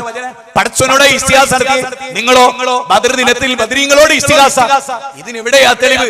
ഈസാ നബിയെ കുരിശിലേറ്റുമ്പോ ഈസാ നബി പറയുന്ന, കർത്താവേ കർത്താവേ, കഴിയുമെങ്കിൽ ഈ കുരിശാകുന്ന പാനപാത്രം അങ്ങെന്നിൽ നിന്ന് ഉയർത്തിയാലും, എങ്കിലും എന്റെ ഇഷ്ടമല്ല അവിടുത്തെ ഇഷ്ടമാണ് നടക്കുന്നത്. ഏലി ഏലി ലമ്മാ സബക്താനി. മാർക്കോസിന്റെ, മത്തായിയുടെ, യോഹന്നാന്റെ സുവിശേഷത്തിൽ യേശുവിന്റെ പ്രാർത്ഥന. യേശുവിനെ കുരിശിലേറ്റിയപ്പോ യേശു പ്രാർത്ഥിച്ചത് പടച്ചവനോടാണ്. പക്ഷേ ക്രിസ്ത്യാനികളോ യേശുവിനോടാ പ്രാർത്ഥിക്കുന്നത്. ബദരീങ്ങൾ പ്രാർത്ഥിച്ചത് അല്ലാഹുവിനോടാണ്. കാന്തപുരത്തിന്റെ മകൻ പ്രാർത്ഥിക്കുന്നതോ ബദരീങ്ങളോടാണ്. നോർത്ത് സിറ്റിയുടെ പ്രതിസന്ധിയിൽ പ്രതിബന്ധങ്ങൾ ഉണ്ടായപ്പോ അപ്പോഴൊക്കെ വിളിച്ച് പ്രാർത്ഥിച്ചത് ബദരീങ്ങളോടാണ്. കണ്ടോ, ക്രിസ്ത്യാനികൾക്ക് സംഭവിച്ച ദുരന്തം നമുക്ക് സംഭവിച്ചു. ക്രിസ്ത്യാനികൾ പിതാവ്, പുത്രൻ, പരിശുദ്ധാത്മാവ്, മുക്കൂട്ട് ദൈവ. നമുക്കോ 313 ദൈവ. ഏറ്റവും മോശാല ചിന്തിക്ക്. അവര് ജോർജ് വന്നിട്ട് ചോദിക്കുകയാണ് കാന്തപുരം ഉസ്താദിന്റെ മോനോട്, നിങ്ങൾ ബദരീങ്ങളെ പ്രാർത്ഥിച്ചു എന്നൊരു ക്ലിപ്പ് കണ്ടു. നിങ്ങൾ 313 ആളുകളോട് പ്രാർത്ഥിച്ചു എന്ന് പറയുന്നത്. ഞങ്ങൾ 3 ആളോട് എന്നെ വിളിച്ചിട്ട് പിതാവ്, പുത്രൻ, പരിശുദ്ധാത്മാവ്, ഈ സങ്കല്പം തന്നെ വെച്ചപ്പോ അല്ല പറയണെന്ന് അറിയോ? ലഖദ് കഫറല്ലദീന. നോക്കൂ, അല്ല പറയണം, അവർ സത്യനിഷേധികളായിരിക്കുന്നു. ആര്? ക്രിസ്ത്യാനികൾ. എന്താ കാരണം? അല്ലാഹു മൂവരിൽ ഒരുവനാണ്. നിങ്ങളോ 313 ഇലാഹുകളുടെ കൂടെ വേണമെങ്കിൽ ഒരു പടച്ചോൻ. ഇതാണ് നിങ്ങളുടെ വിശ്വാസം. വേണമെങ്കിൽ ഒരു പടച്ചോൻ, എപ്പോഴെങ്കിലും ഒക്കെ വിളിക്കുന്ന ഒരു പടച്ചോൻ. ഇത് സത്യമല്ലേ കൂട്ടരെ? ഞാൻ ഒന്നുകൂടി ഇതിനെ അരക്കെട്ടുറപ്പിക്കുന്നു. അടുത്ത വാചകം,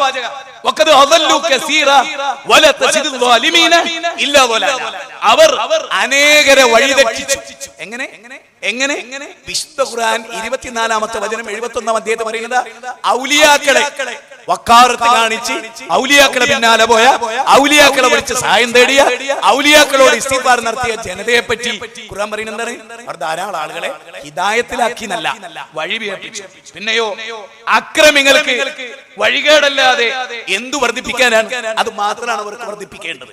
അപ്പൊ ഇവിടെ ഔലിയാക്കളെ പിന്നാലെ പോകുന്നവരെ കുറിച്ച് തീർത്തു പറയുന്നു, അത് വഴികേടാണെന്ന് ഖുർആൻ പറയുന്നു. തീർന്നില്ല. എന്നെ ആശ്ചര്യപ്പെടുത്തിയെന്നറിയോ? ഔലിയാക്കളെ 5 ഔലിയാക്കളെ വിളിച്ച് പ്രാർത്ഥിച്ചവരെ പറ്റി നൂഹ് നബി ഉപയോഗിച്ച പദം കാഫിറുകൾ എന്നാണ്. സമസ്തക്കാരെ നിങ്ങൾക്ക് നേരം എടുക്കാത്തതുണ്ടാകും. നൂഹ് നബി അലൈഹിസ്സലാത്തു വസ്സലാം പറഞ്ഞത് ശരിയോ തെറ്റോ? ഔലിയാക്കളെ തെരഞ്ഞെടുത്ത് അല്ലാഹുവിലേക്ക് എത്താനാണെന്ന് പറഞ്ഞ് ഔലിയാക്കളെ വിളിച്ച് സഹായം തേടുന്ന, ഇസ്തിഹാസ നടത്തുന്നവരെ പറ്റി മഹാനായ നൂഹ് നബി പറയുന്നതറിയോ? ആ വാചകം കേട്ടോടി. വഖാല നൂഹ് പറഞ്ഞു, റബ്ബി, എന്റെ റബ്ബേ, ലാ തദർ അലൽ അർളി മിനൽ കാഫിരീന ദയ്യാറാ. നൂഹ് നബി അലൈഹിസ്സലാം പറയാണ്, എന്റെ റബ്ബേ, ഭൂമിയിൽ 5 ഔലിയാക്കളുടെ പിന്നാലെ പോയ ഈ സത്യനിഷേധികളെ, ഈ കാഫിറുകളെ നീ ഭൂമുഖത്ത് അവശേഷിപ്പിക്കല്ലേ. അടുത്തതോ, ഇന്നക ഇൻ തദറുഹു യുദില്ലു ഇബാദക വലാ യലിദു ഇല്ലാ ഫാജിറൻ കഫാറാ. നീ അവരെ വിട്ടേച്ചാൽ, ഔലിയാക്കളെ പിന്നാലെ പോയ ഈ ജനതയെ നശിപ്പിക്കാതെ നീ വിട്ടേച്ചാൽ തീർച്ചയായും അവർ നിന്റെ ദാസന്മാരെ വഴി തെറ്റിക്കുന്നതാണ്. അതുപോലെ നിന്നോട് നന്ദികേട് കാണിക്കുന്ന ആളുകളെയും അവരുണ്ടാക്കും പടച്ചോനെ. എനിക്ക് ചിന്തിക്കാം, ഇത് സൂറത്ത് നൂഹിലുള്ള APK സുന്നിയുടെ കയ്യിലെ ഖുർആനിലും, തബ്ലീഗ് ജമാഅത്തിന്റെ ഖുർആനിലും, ജമാഅത്തെ ഇസ്ലാമിന്റെ ഖുർആനിലും, NDFന്റെ ഖുർആനിലും, എല്ലാവരുടെ ഖുർആനിലും സൂറത്ത് നൂഹുണ്ട്. ഈ നൂഹിൽ നിന്ന് ഞാൻ പറഞ്ഞതല്ലാത്ത എന്തൊരാശയമാണ് സഹോദര കിട്ടാനുള്ളത്? അവസാനം റബ്ബി ഉഫ്ർലി വലി വാലിദയ്യ വലിമൻ ദഖല ബൈതിയ മുഅ്മിനൻ വലിൽ മുഅ്മിനാത്. പടച്ചോനെ, എനിക്ക് പുറത്തു തരണേ, എന്റെ മാതാപിതാക്കൾക്ക് പുറത്തു തരണേ, സത്യവിശ്വാസികൾക്കും വിശ്വാസിനികൾക്കും നീ പുറത്തു തരണേ എന്നാണ് അധ്യായം അവസാനിക്കുന്നത്. അപ്പൊ സൂറത്ത് നൂഹിലൂടെ ഒരു ഔലിയാക്കളെ പിന്നാലെ പോകുന്ന, ഖബറിൽ അന്ത്യവിശ്രമം കൊള്ളുന്ന മഹാന്മാരുടെ പിന്നാലെ പോകുന്ന ഒരവസ്ഥ പഠിപ്പിച്ചതേയില്ല. ഇനി ഒരു കാര്യം വേറെ ചിന്തിച്ചോ, ഈ നൂഹ് നബി അലൈഹിസ്സലാം മഹാനല്ലേ? ആണ്. ആ നൂഹ് നബിയുടെ കറാമത്ത് പറഞ്ഞുകൊണ്ട്, ആ നൂഹ് നബിയെ കപ്പലിൽ രക്ഷപ്പെടുത്തി പറഞ്ഞുകൊണ്ട്, നൂഹ് നബിയെ രക്ഷപ്പെടുത്തിയ ഞാനാണ് എന്ന് ഇബ്രാഹിം നബി പറഞ്ഞുകൊണ്ട്. പക്ഷെ മൊയ്തീൻ ഷേഖ് പറയുന്നത് നൂഹ് നബിന്റെ കപ്പൽ എന്റെ ഉള്ളം കയ്യിലായിരുന്നു. അതാണ് നൗഷാദ് അൽസരി പറയുന്നത്. ഇബ്രാഹിം നബി പോലും പറഞ്ഞു എന്റെ ഉള്ളം കയ്യിലാണ് നൂഹ് നബിന്റെ കപ്പൽ. എന്താ പറയാത്ത? അതല്ലാത്തോണ്ട് തന്നെ അല്ല പറയുന്നത് എന്റെ മേൽനോട്ടത്തിലാണ് അതിന്റെ നിർമ്മിതി നടന്നതും എന്റെ മേൽനോട്ടത്തിലാണ് അത് സഞ്ചരിച്ചതും എന്നാ പറയുന്നത്. അല്ല പറയുന്നത്, നമ്മൾ പറയുന്നത് മൊയ്തീൻ ഷേഖാണ്. അപ്പൊ ഇതൊരു ധിക്കാരമല്ലേ? നിങ്ങൾ ചിന്തിക്കും, ഇതൊരു ധിക്കാരമല്ലേ? സത്യത്തിലല്ലേ അല്ല ഖുർആനിൽ പറയുന്നത് എന്റെ മേൽനോട്ടത്തിലാണ് നൂഹ് അലൈഹിസ്സലാം കപ്പൽ ഉണ്ടാക്കിയത്, എന്റെ മേൽനോട്ടത്തിൽ ആ കപ്പല് എന്റെ ഇടപെടലിലൂടെയാണ് ആ കപ്പൽ മുന്നോട്ട് പോയത്. മൊയ്തീൻ ഷേഖ് അല്ല, എന്റെ ഇടപെടലിലൂടെയാണ്. ഇതിൽ ഏതാ ശരി? മൊയ്തീൻ ഷേഖ് ഇങ്ങനെ പറഞ്ഞിട്ടില്ലട്ടോ. അദ്ദേഹം മഹാനായ അദ്ദേഹം ചോദിക്കുന്നുണ്ട്, നിന്റെ ഹൃദയത്തിൽ എത്ര ഇലാഹ? ലാ ഇലാഹ ഇല്ലല്ലാഹ് പറയുന്നുണ്ട്, പക്ഷെ ഹൃദയത്തിൽ എത്ര ഇലാഹാണ് എന്നദ്ദേഹം ചോദിക്കുക. ഞാൻ ഒന്നുകൂടി പറഞ്ഞിട്ട് വിചാരികളെ, ആവേശാണെന്ന് വിചാരിക്കുന്നത്. നമ്മളെങ്കിലും ഇതൊക്കെ ഒന്ന് വായിക്കണ്ടേ? നമ്മുടെ ഇളയമ്മ, നമ്മുടെ മുത്തുമ്മ, നമ്മുടെ കുടുംബത്തിൽ എത്ര ആൾ നമ്മുടെ വീട്ടിലേക്ക് നമ്മുടെ മകൻ കെട്ടിക്കൊണ്ടുവന്ന് ചിലപ്പോൾ AP സുനിപ്പെട്ടായിരിക്കും. എനിക്ക് അതിനോട് വിയോജിപ്പില്ല കേട്ടോ, അത് വേറെ വിഷയം, എന്റെ വ്യക്തിപരമാണ്. ഞാൻ ചെയ്യരുതെന്ന് പറയുന്ന.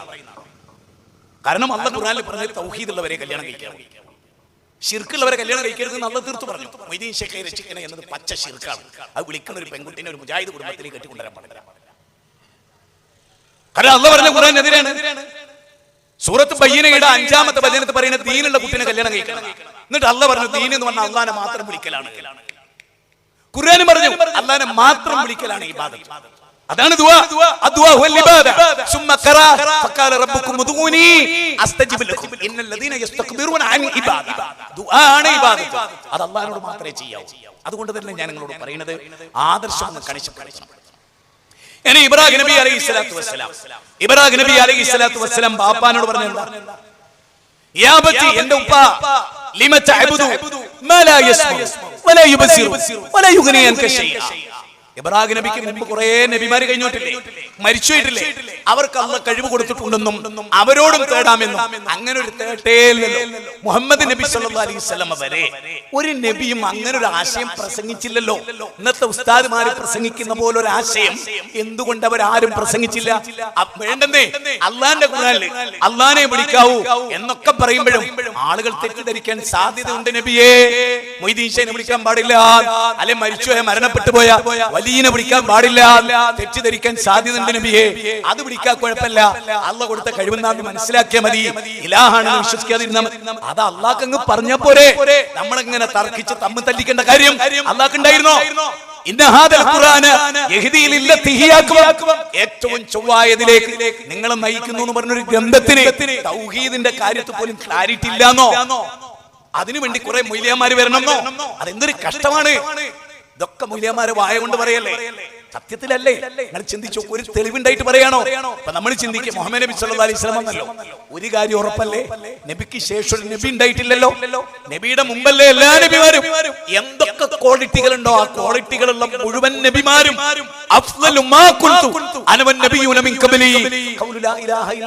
ഒരു സംശയമൊക്കില്ലല്ലോ. നബിയുടെ മുമ്പ് കഴിഞ്ഞു പോയ ഏതെങ്കിലും ഒരു നബി ഖബറിൽ നമ്മുടെ കാര്യം കണ്ടുകൊണ്ടിരിക്കുകയാണ് എന്ന് പറഞ്ഞു. പകരാസന മടവൂര് അദ്ദേഹം ഇങ്ങനെ കിടക്കുകയാണ്. എന്നിട്ട് ഈ ലോകം മുഴുവനും കണ്ടു കിടക്കുകയാണ്, അറിഞ്ഞു കിടക്കുകയാണ്, നിയന്ത്രിച്ച് കിടക്കുകയാണ്.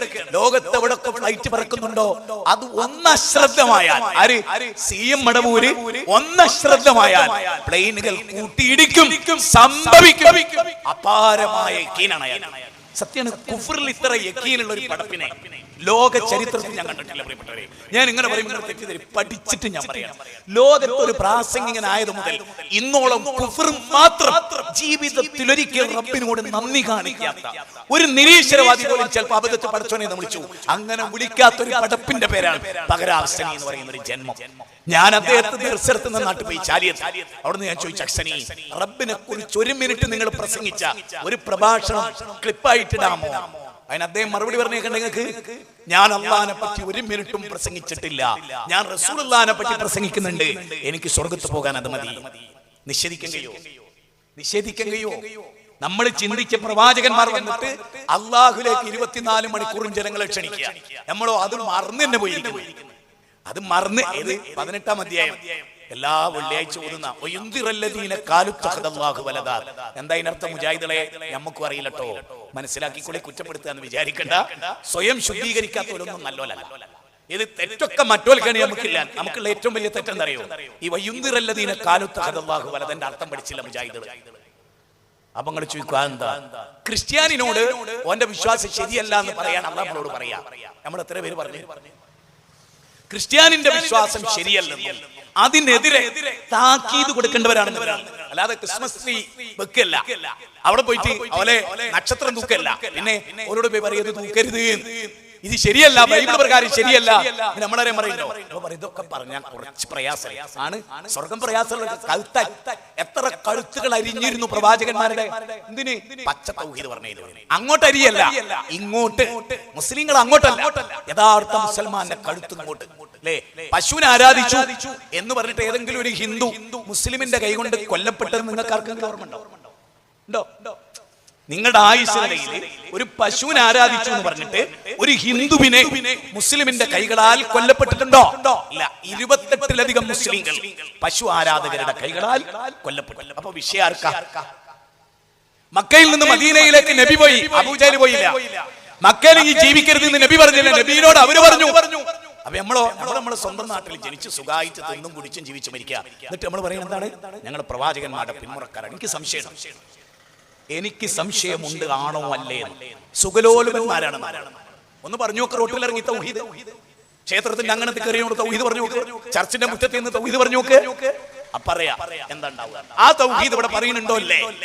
അത് പരിശോധിക്കപ്പെടേണ്ടതുണ്ടെന്ന് ആകാശഭൂമികളുടെ നാഥനെ സാക്ഷി നിർത്തി ആ റബ്ബിന്റെ എളിയ അടിമ ഈ സദസ്സിൽ വെച്ച് ചിന്തിക്കും. ഗൗരവമായ ആലോചന. അള്ളാഹുവിന്റെ സന്നിധാനത്തിൽ ഈ സാധുക്കൾ നമുക്കെതിരെ പറയും. ഞങ്ങൾക്ക് പറഞ്ഞു തന്നില്ല. 38 വർഷം സ്കൂളിൽ തന്റെ കൂടെ ജോലി ചെയ്ത ജോർജിനോട് ഇത് പറഞ്ഞിട്ടില്ലെങ്കിൽ നമ്മുടെ തൗഹീദി പ്രസ്ഥാനത്തിൽ അത് പറയുന്നില്ല. അർത്ഥമില്ല സുഹൃത്തുക്കളെ. നാളെ ഞങ്ങളുടെ ക്രിസ്മസ് ആണ്, ആഘോഷാണ്, ആയിക്കോട്ടെ നടക്കട്ടെ, ഉഷാറാക്ക് എന്നാണ് ഒരു മുജാഹിദോനോട് പറയണമെങ്കിൽ നിനക്ക് അവനോട് സ്നേഹമില്ലടോ, നിനക്ക് അവനോട് സ്നേഹമില്ല. മനസ്സിലായി? മുത്താബ് മരിക്കാൻ കിടക്കുന്ന നബി ഓടിയത് സ്നേഹമുള്ളത് കൊണ്ടാ. നബിയെ നിങ്ങൾക്ക് സ്നേഹമുണ്ട്, നമുക്ക് സ്നേഹമല്ല. അതുകൊണ്ടാണ് ഒരു ബൗദ്ധ വിശ്വാസി മരിക്കാൻ കിടക്കുമ്പോൾ അതുകൊണ്ടാണ് നമുക്ക് സ്നേഹമില്ല. സ്നേഹമുണ്ടെങ്കിൽ പോകും. കാരണം ഈ ദുനിയാവിനപ്പുറത്തൊരു ലോകം ഉണ്ട് പ്രസംഗിച്ച് പോക്കറ്റ് പൈസ ഇടാനുള്ളതല്ല. ഞാൻ അധികം പറഞ്ഞ് ചൂടിപ്പിക്കുകയും ബേജാറൊക്കെയും ചെയ്യില്ല. പക്ഷെ വസ്തുത ഇബ്രാഹിം നബി അലൈഹിസ്സലാം ബാപ്പാനോട്, ബാപ്പാ നിങ്ങൾ വിളിക്കുന്ന ആളുകളെ ഞാൻ വിട്ടൊഴിഞ്ഞു പോകുന്നു വാപ്പ, ഞാൻ എന്റെ റബ്ബിനെ മാത്രമേ വിളിക്കൂ. എന്നെ അത്ഭുതപ്പെടുത്തുക. ആ 46-47 വചനം 19-ാം അധ്യായം സൂറത്ത് മറിയമില്ല 46-47 ഇബ്രാഹിം നബി പറയുന്നത് എന്താ? ഞാൻ അല്ലാഹനെ മാത്രമേ വിളിക്കുള്ളൂ, നിങ്ങളെ വിളിക്കുന്ന പോലെ ഒന്നും ഞാൻ വിളിക്കൂല. എന്താ അങ്ങനെ? എന്നാ പറയേണ്ടത് എന്താ? ഞാൻ അല്ലാഹനെയും വിളിക്കും, അല്ലാഹ് കഴിവ് കൊടുത്ത മരിച്ചുപോയ അമ്പിയാക്കളെയും ഔലിയാക്കളെയും വിളിക്കും. അതാണ് ദീൻ എന്നല്ല പറയേണ്ടത്. മൊയ്തീൻ ശൈഖെ രക്ഷിക്കണേ, ബദരീങ്ങളെ കാക്കണേ എന്നിങ്ങനെ മരിച്ചുപോയവരെ വിളിച്ച് പ്രാർത്ഥിക്കൽ അനുവദനീയമാണോ? ഫത്താവ മുഹീസ് സുന്ന 38-ാമത്തെ പേജ് വന്മള അബ്ദുൽ ഖാദർ മുസ്ലിയാർ. അതിന് അദ്ദേഹത്തിന്റെ മറുപടി എന്താണ്? അനുവദനീയമാണ്. ഖുർആനിലും സുന്നത്തിലും അതുണ്ട്. എന്തൊരു നുണയാണ് ഇത്! മൊയ്തീൻ ശൈഖെ രക്ഷിക്കണേ എന്ന് പ്രാർത്ഥിക്കാം എന്നല്ല പറഞ്ഞു. റഷീദുദ്ദീൻ മൂസ മുസ്ലിയാർ അൽ ഖൗലു സദീദ് ഫീ റദ്ദി തൗഹീദ് എന്ന പുസ്തകത്തിൽ പറയുന്നത് അറിയോ? അല്ലാഹുവിനെ വിളിച്ച് പ്രാർത്ഥിക്കുന്നു എന്ന് ഒരു മുസ്ലിം ഇതുവരെ പറയില്ല. അപ്പൊ കാന്തപുരത്തിന്റെ മോൻ പറഞ്ഞതോ,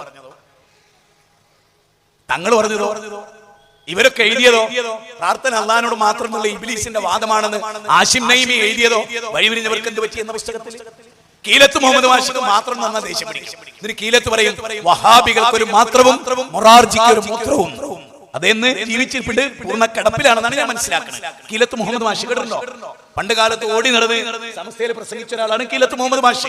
അദ്ദേഹം പറയുന്നത് വഹാബികൾക്ക് ഒരു മാത്രവും മൊറാർജിക്ക് ഒരു മൂത്രവും. അപ്പൊ അല്ലാഹ് ഖുർആനിൽ പറയണം 39-ാം അധ്യായം 45-ൽ മാത്രം പറഞ്ഞാൽ ദേഷ്യം പിടിക്കുന്ന ചിലരുണ്ടോ? അള്ളാന്റെ കൂടെ വൈദാ ദുഃഖിറല്ലദീന മിൻ ദൂനി, അള്ളാന്റെ കൂടെ മൊയ്തീൻ ശൈഖിനെ വിളിക്കാന്ന് പറഞ്ഞാൽ അവർക്ക് ഭയങ്കര സന്തോഷമായിരിക്കും. നേരെ മറിച്ച് അള്ളാനെ മാത്രമേ വിളിക്കൂ എന്ന് പറഞ്ഞാൽ അവർക്ക് ദേഷ്യം പിടിക്കുന്നു. ഖുർആന 39-45. അതും സമസ്ത ശരിയല്ല എന്ന് പഠിപ്പിക്കുന്ന ഖുർആന്റെ വചനമാണ്. ചിന്തിക്കുന്നവർക്ക് ദൃഷ്ടാന്തമാണ്. പഠിക്കുക. ഇബ്രാഹിം നബി അലൈഹിസ്സലാത്തു വസ്സലാമിനെ തീക്കുണ്ടാരത്തിലേക്ക് എറിഞ്ഞു.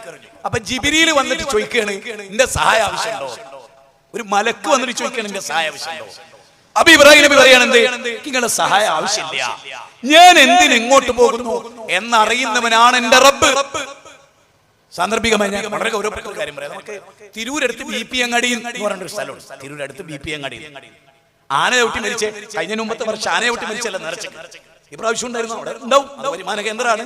അള്ളാഹുവിനെ ഇബാദത്ത് ചെയ്യുന്നതിനേക്കാളും അവിടുത്തെ BP അങ്ങാടി ഷെയ്ഖിനെ ആരാധിക്കാനാണ് അവിടെ ആളുകൾ വരുന്നത്. അപ്പൊ അവിടെ നമുക്കൊരു പള്ളിക്ക് സ്ഥലം എടുക്കുകയും അതിന്റെ വർക്ക് നടന്നുകൊണ്ടിരിക്കുകയും ചെയ്യും. അതുമായി ബന്ധപ്പെട്ട് ഇവിടെ ഫാസിൽ ഉണ്ട്, അദ്ദേഹത്തിന്റെ മകനെ എടുത്തുകൊണ്ട്, ആരോഗ്യത്തിന് ചെറിയ പ്രശ്നങ്ങൾ, അദ്ദേഹത്തിന്റെ മകനെ എടുത്തുകൊണ്ട് എല്ലാ സ്ഥലത്തും ആ കുട്ടി സസ്യമുണ്ട്. വളരെ പ്രസിദ്ധനാണ്. അള്ളാഹു ഒരുപാട് ബുദ്ധി ഏറ്റി കൊടുക്കേണ്ട മകനാണ്. ശരീരത്തിനപ്പുറത്താണല്ലോ ഹൃദയവും ആത്മാവും. അത് മതിയല്ലോ മനുഷ്യന്, സ്വർഗം കിട്ടാൻ അത് മതി.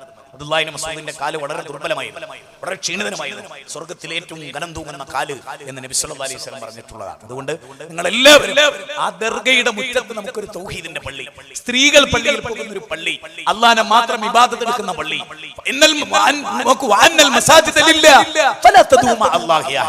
നിശ്ചയം അള്ളാഹനെ മാത്രം വിളിക്കുന്ന പള്ളി.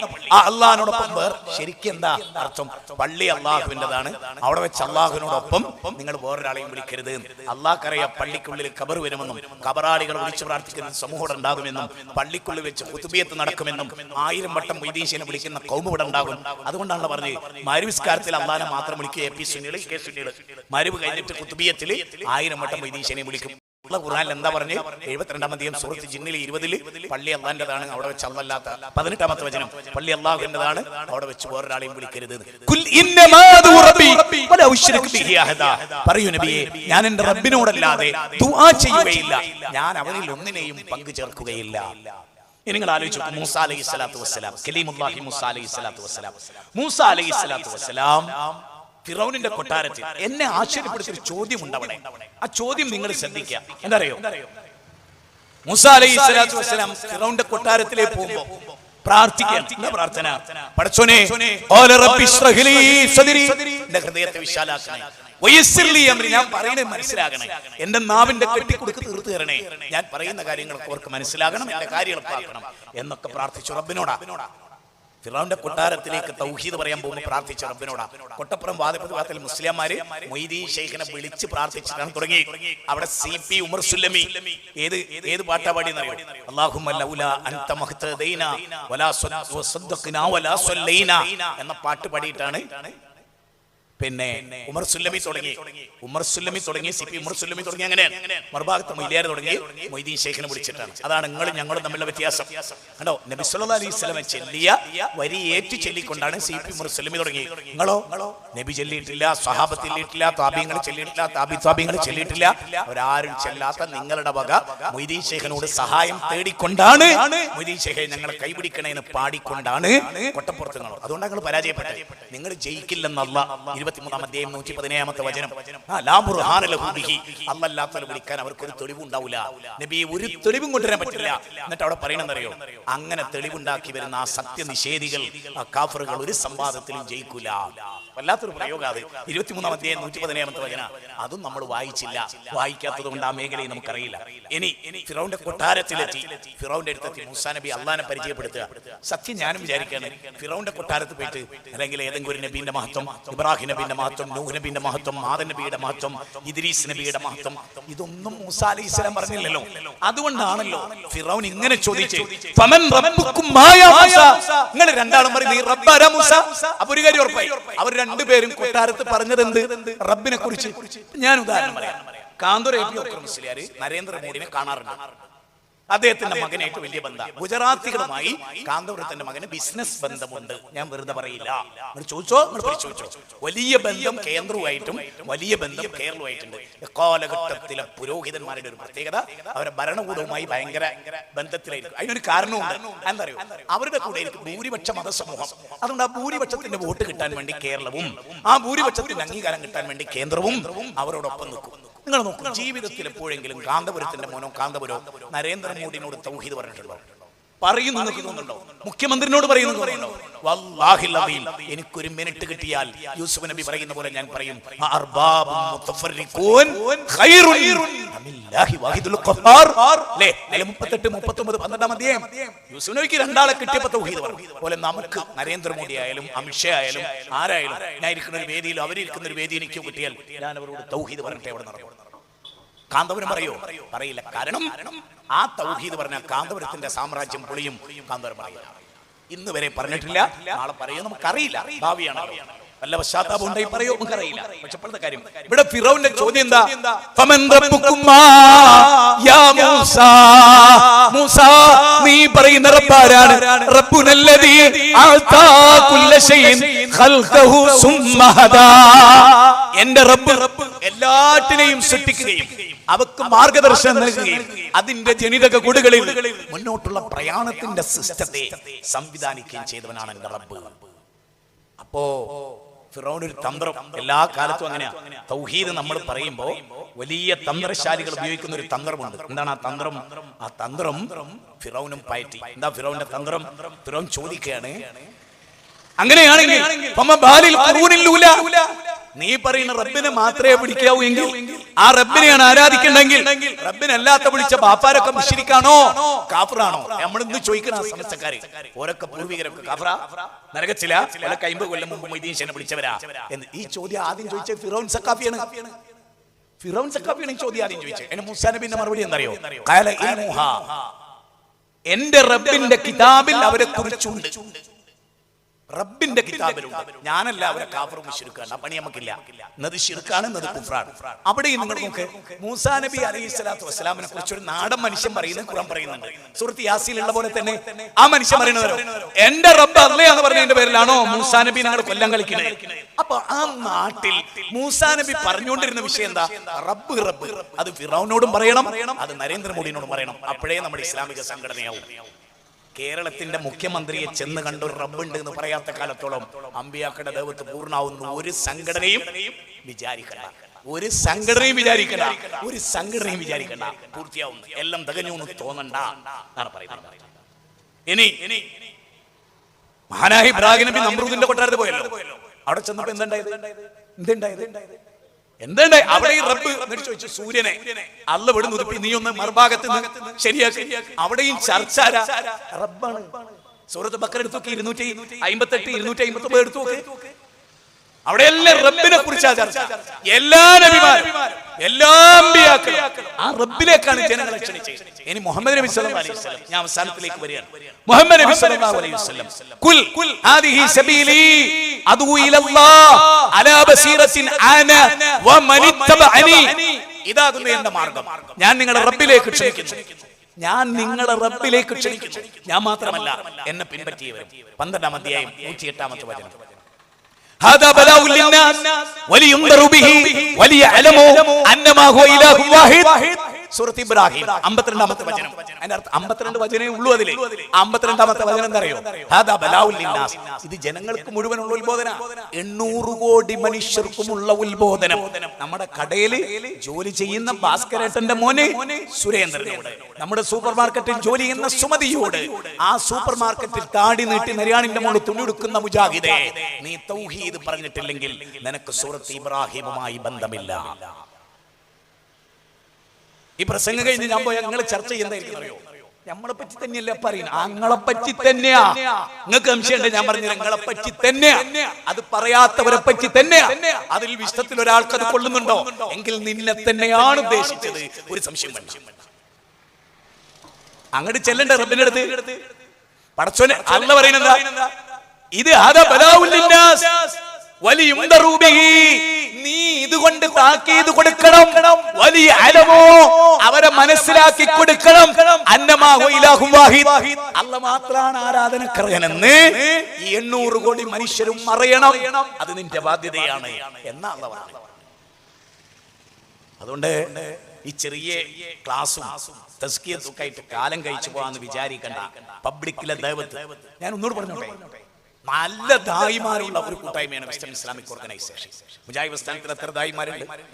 ഞാൻ പലപ്പോഴും KNM കുറിച്ചൊക്കെ ചിന്തിക്കാറുണ്ട്. അവരുടെ വലിയ പ്രാസംഗികത 23 വർഷമായിട്ട് ജിന്ന് എന്ന് പറയാത്ത ഒരൊറ്റ പ്രസംഗം, ഒരു നിക്കാഹ് ഖുതുബ പോലും ഇല്ല. ചിന്തിച്ചോക്കണങ്ങള്, എന്തൊരു ഗതികേടാണല്ലേ. അള്ളാഹുവിലേക്ക് ഈ ലോകത്തെ ക്ഷണിക്കേണ്ടതിന് പകരം ജിന്ന് ജിന്ന് എന്ന് പറഞ്ഞ ദിക്ർ ചൊല്ലി കാലം കഴിച്ചു കൂട്ടുന്ന സമൂഹമേ, കേന്നമുകാരെ, നിങ്ങളും പടച്ചോന്റെ അടുത്ത് വരില്ലേ? നിങ്ങൾ എന്തുകൊണ്ട് ചിന്തിക്കരുത്? ആത്മാർത്ഥമായിട്ടാണ്. ഇനി ഒരു ലക്ഷ്യം വരല്ല. ഈ പടച്ച തമ്പുരാൻ പറഞ്ഞതിനെ ഞാൻ മനസ്സിലാക്കുന്നു, ഞാൻ മനസ്സിലാക്കിയത്. കാരണം എന്താ അറിയോ? അബൂ ഹുറൈറ, ഇത് കേട്ടോളിട്ടോ, അബൂ ഹുറൈറ റളിയല്ലാഹു അൻഹു ഇങ്ങനെ പറഞ്ഞു നടക്കും. ദീന് ഹദീസും ആയത്തും ഇങ്ങനെ കണ്ടടത്തിലൊക്കെ പറഞ്ഞു നടക്കും. അപ്പൊ അക്കാലഘട്ടത്തിലെ സ്വഹാബികൾക്ക് എന്നെ വലിയ തലവേദന. ഒരു എന്താണ് അബൂ ഹുറൈറ ഈ കേട്ടതും കണ്ടതും ഒക്കെ ഇങ്ങനെ പറഞ്ഞു നടക്കുക, നിങ്ങൾക്ക് വെറും പണിയില്ലേ എന്ന് വെച്ചു. അതിന് അദ്ദേഹം ഓതിയ 2 ഖുർആന്റെ വചന അബൂ ഹുറൈറയേക്കാൾ അബൂ ഹുറൈറ പറഞ്ഞതിന്റെ ഒക്കെ അപ്പുറം ഇതൊക്കെ മൂടി വെക്കാൻ എനിക്ക് സാധിക്കും. അബൂ ഹുറൈറ പറയുന്നത് ഞാൻ എന്തുകൊണ്ട് മൂടി വെക്കണില്ല? അദ്ദേഹം പറഞ്ഞു ഖുർആനിലെ സൂറത്ത് ബഖറയിലെ 159 160 അതില്ലായിരുന്നെങ്കിൽ ഞാൻ ഈ പണിയെടുക്കില്ല. അതേതാ? ബയ്യനാഹു ലിന്നാസ് ബിൽ കിതാബ് ഉലൈക യൽഅനുഹുമുല്ലാഹ് വയൽഅനുഹുൽ ലാഇനൂൻ ഇല്ലല്ലദീന താബു വഅസ്ലഹു വബയ്യനു ഇത് തൗബ ചൊല്ലിയപ്പോൾ ബയ്യനു അല്ലട്ടോ. ശരിക്കും കേട്ടോളൂ, ഇതെന്താ പറയുന്ന അറിയോ? ഈ ആയത്തിൽ സൂറത്ത് ബഖറയിലാ മുജാഹിദുകളെ എന്ന് പോയിട്ട് വായിച്ചാളി. ഇപ്പൊ എന്താ നിഷാദ് സൽഫി പറഞ്ഞേ? നോമ്പിന്റെ അന്ന് ഫസ്റ്റ് നോമ്പാണ് നോറ്റ ചിലപ്പോൾ ക്ഷണിച്ചു. നേരെ മറിച്ച് ഈ മാസത്തിലെ നോമ്പിലേക്ക് പ്രവേശിച്ചാലോ? തീർച്ചയായിട്ടും ഖുർആനൊത്ത് പ്രവേശിച്ചാലോ? അങ്ങനെ വായിക്കേണ്ട ഒരു ഖുർആന്റെ വചനമായി പറയുന്നത്. അതായത് അല്ലാഹു വ്യക്തമാക്കിയ ഈ തൗഹീദ് ജനങ്ങൾക്ക് വിവരിച്ചു മുഴുവൻ ജനങ്ങൾക്കും ഈ ഖുർആൻ വിശദീകരിച്ചു കൊടുത്തിട്ടില്ലെങ്കിൽ അല്ലാഹു നിങ്ങളെ ശപിക്കും. കോടി കോടി മലക്കുകൾ നിങ്ങളെ ശപിക്കും, കോടി കോടി മനുഷ്യർ നിങ്ങളെ ശപിക്കും. ഞാൻ ചോദിക്കട്ടെ, അള്ളാന്റെ ശാപം, കോടിക്കണക്കിന് മലക്കുകളുടെ ശാപം, കോടിക്കണക്കിന് മനുഷ്യരുടെ ശാപം ഏറ്റുവാങ്ങും ആർക്ക്? ആർക്ക്? അള്ളാഹുവിന്റെ തൗഹീദ് മറച്ചു വെക്കുന്നവർക്ക്. എന്നിട്ട് എന്താ പിന്നെ ഖുർആൻ പറഞ്ഞേ? ഇല്ലല്ലദീന താബു ഫസ്ലഹു വബയ്യനു, പശ്ചാത്തപിക്കുകയും നിലപാട് നന്നാക്കുകയും തൗഹീദ് പച്ചക്ക് പ്രസംഗിക്കാൻ തുടങ്ങുകയും ചെയ്താൽ അല്ലാഹു പുറത്തു തരും. കിട്ടേണ്ടവർ കയ്യിലുണ്ട് എമ്പാടും. അബൂ ഹുറൈറ റളിയല്ലാഹു അൻഹു പറഞ്ഞാൽ അത് മനസ്സിലാക്കിയത് കൊണ്ട് ഈ മനസ്സിലാക്കിയത് ജനങ്ങളോട് പറയണം. സുഹൃത്തുക്കളെ, നമ്മൾ പരിശുദ്ധ റമദാന്റെ പടിവാതിക്കലാണ്. എനിക്ക് നിങ്ങളോട് പറയാനുള്ളത്, വലഖദ് യസ്സർനൽ ഖുർആന ലിദ്ദിക്രി ഫഹൽ മിൻ മുദ്ദക്കിർ. അല്ലാഹു പറയുന്നു സൂറത്ത് ഖമറിൽ 4 സ്ഥലത്ത് 17, 22, 32, 40, 54 അധ്യായം. നിങ്ങൾ എന്താ ഖുർആൻ പഠിക്കാത്ത? ഖുർആൻ പഠിക്കുന്നവർക്ക് ഖുർആൻ എളുപ്പമാക്കിയിരിക്കുന്നു അല്ലേ? വേറൊരു സ്ഥലത്ത് അവരെന്താണ് ഖുർആനെ പറ്റി ചിന്തിക്കാത്തത്? അവർ ഹൃദയം പൂട്ടിട്ട് വെച്ചിരിക്കുകയാണെന്ന് അല്ലാഹു ചോദിക്കണേ. സൂറത്ത് മുഹമ്മദ് 24-ാമത്തെ വചനം, വനുനസ്സിലു മിനൽ ഖുർആൻ മാ ഹുവ ശിഫാഉൻ വറഹ്മത്തുൽ ലിൽ മുഅ്മിനീൻ. 17-ാം അധ്യായം 82, 81, 82. ഈ ഖുർആൻ ഇറക്കിയത് നിങ്ങൾക്ക് ശിഫയായിട്ടാണ്. നിങ്ങളെ കണ്ണ് തുറപ്പിക്കുന്ന ഗ്രന്ഥം. അതുകൊണ്ട് തന്നെ ഖുർആൻ അവതരിപ്പിക്കപ്പെട്ട മാസത്തിലേക്ക് നമ്മൾ കടക്കുകയാണ്. ആ ഖുർആനുമായി നല്ലൊരു ബന്ധം നമുക്കുണ്ടാവണം. സുന്നത്തുമായി നമുക്ക് നല്ലൊരു ബന്ധമുണ്ടാകണം. സച്ചരിതരുമായി നമുക്ക് നല്ല ബന്ധമുണ്ടാകണം. ഈ അഹ്ലൽ റമദാനിൽ 2 പ്രഭാഷണങ്ങളിലൂടെ നടന്നു. മാഷാ അല്ലാഹ്, 2 പ്രമാണങ്ങളിൽ ഒതുങ്ങി നിന്നുകൊണ്ട്, പൂർണ്ണമായി പ്രമാണങ്ങളിൽ ഒതുങ്ങി. ഞങ്ങളിവിടെ ഞങ്ങളുടെ നേതാവ് PN-ന്റെ ഫളായിൽ പറയാ, അല്ലെങ്കിൽ TK അഷ്റഫ് സാഹിബിന് ഫളായിൽ പറയാ.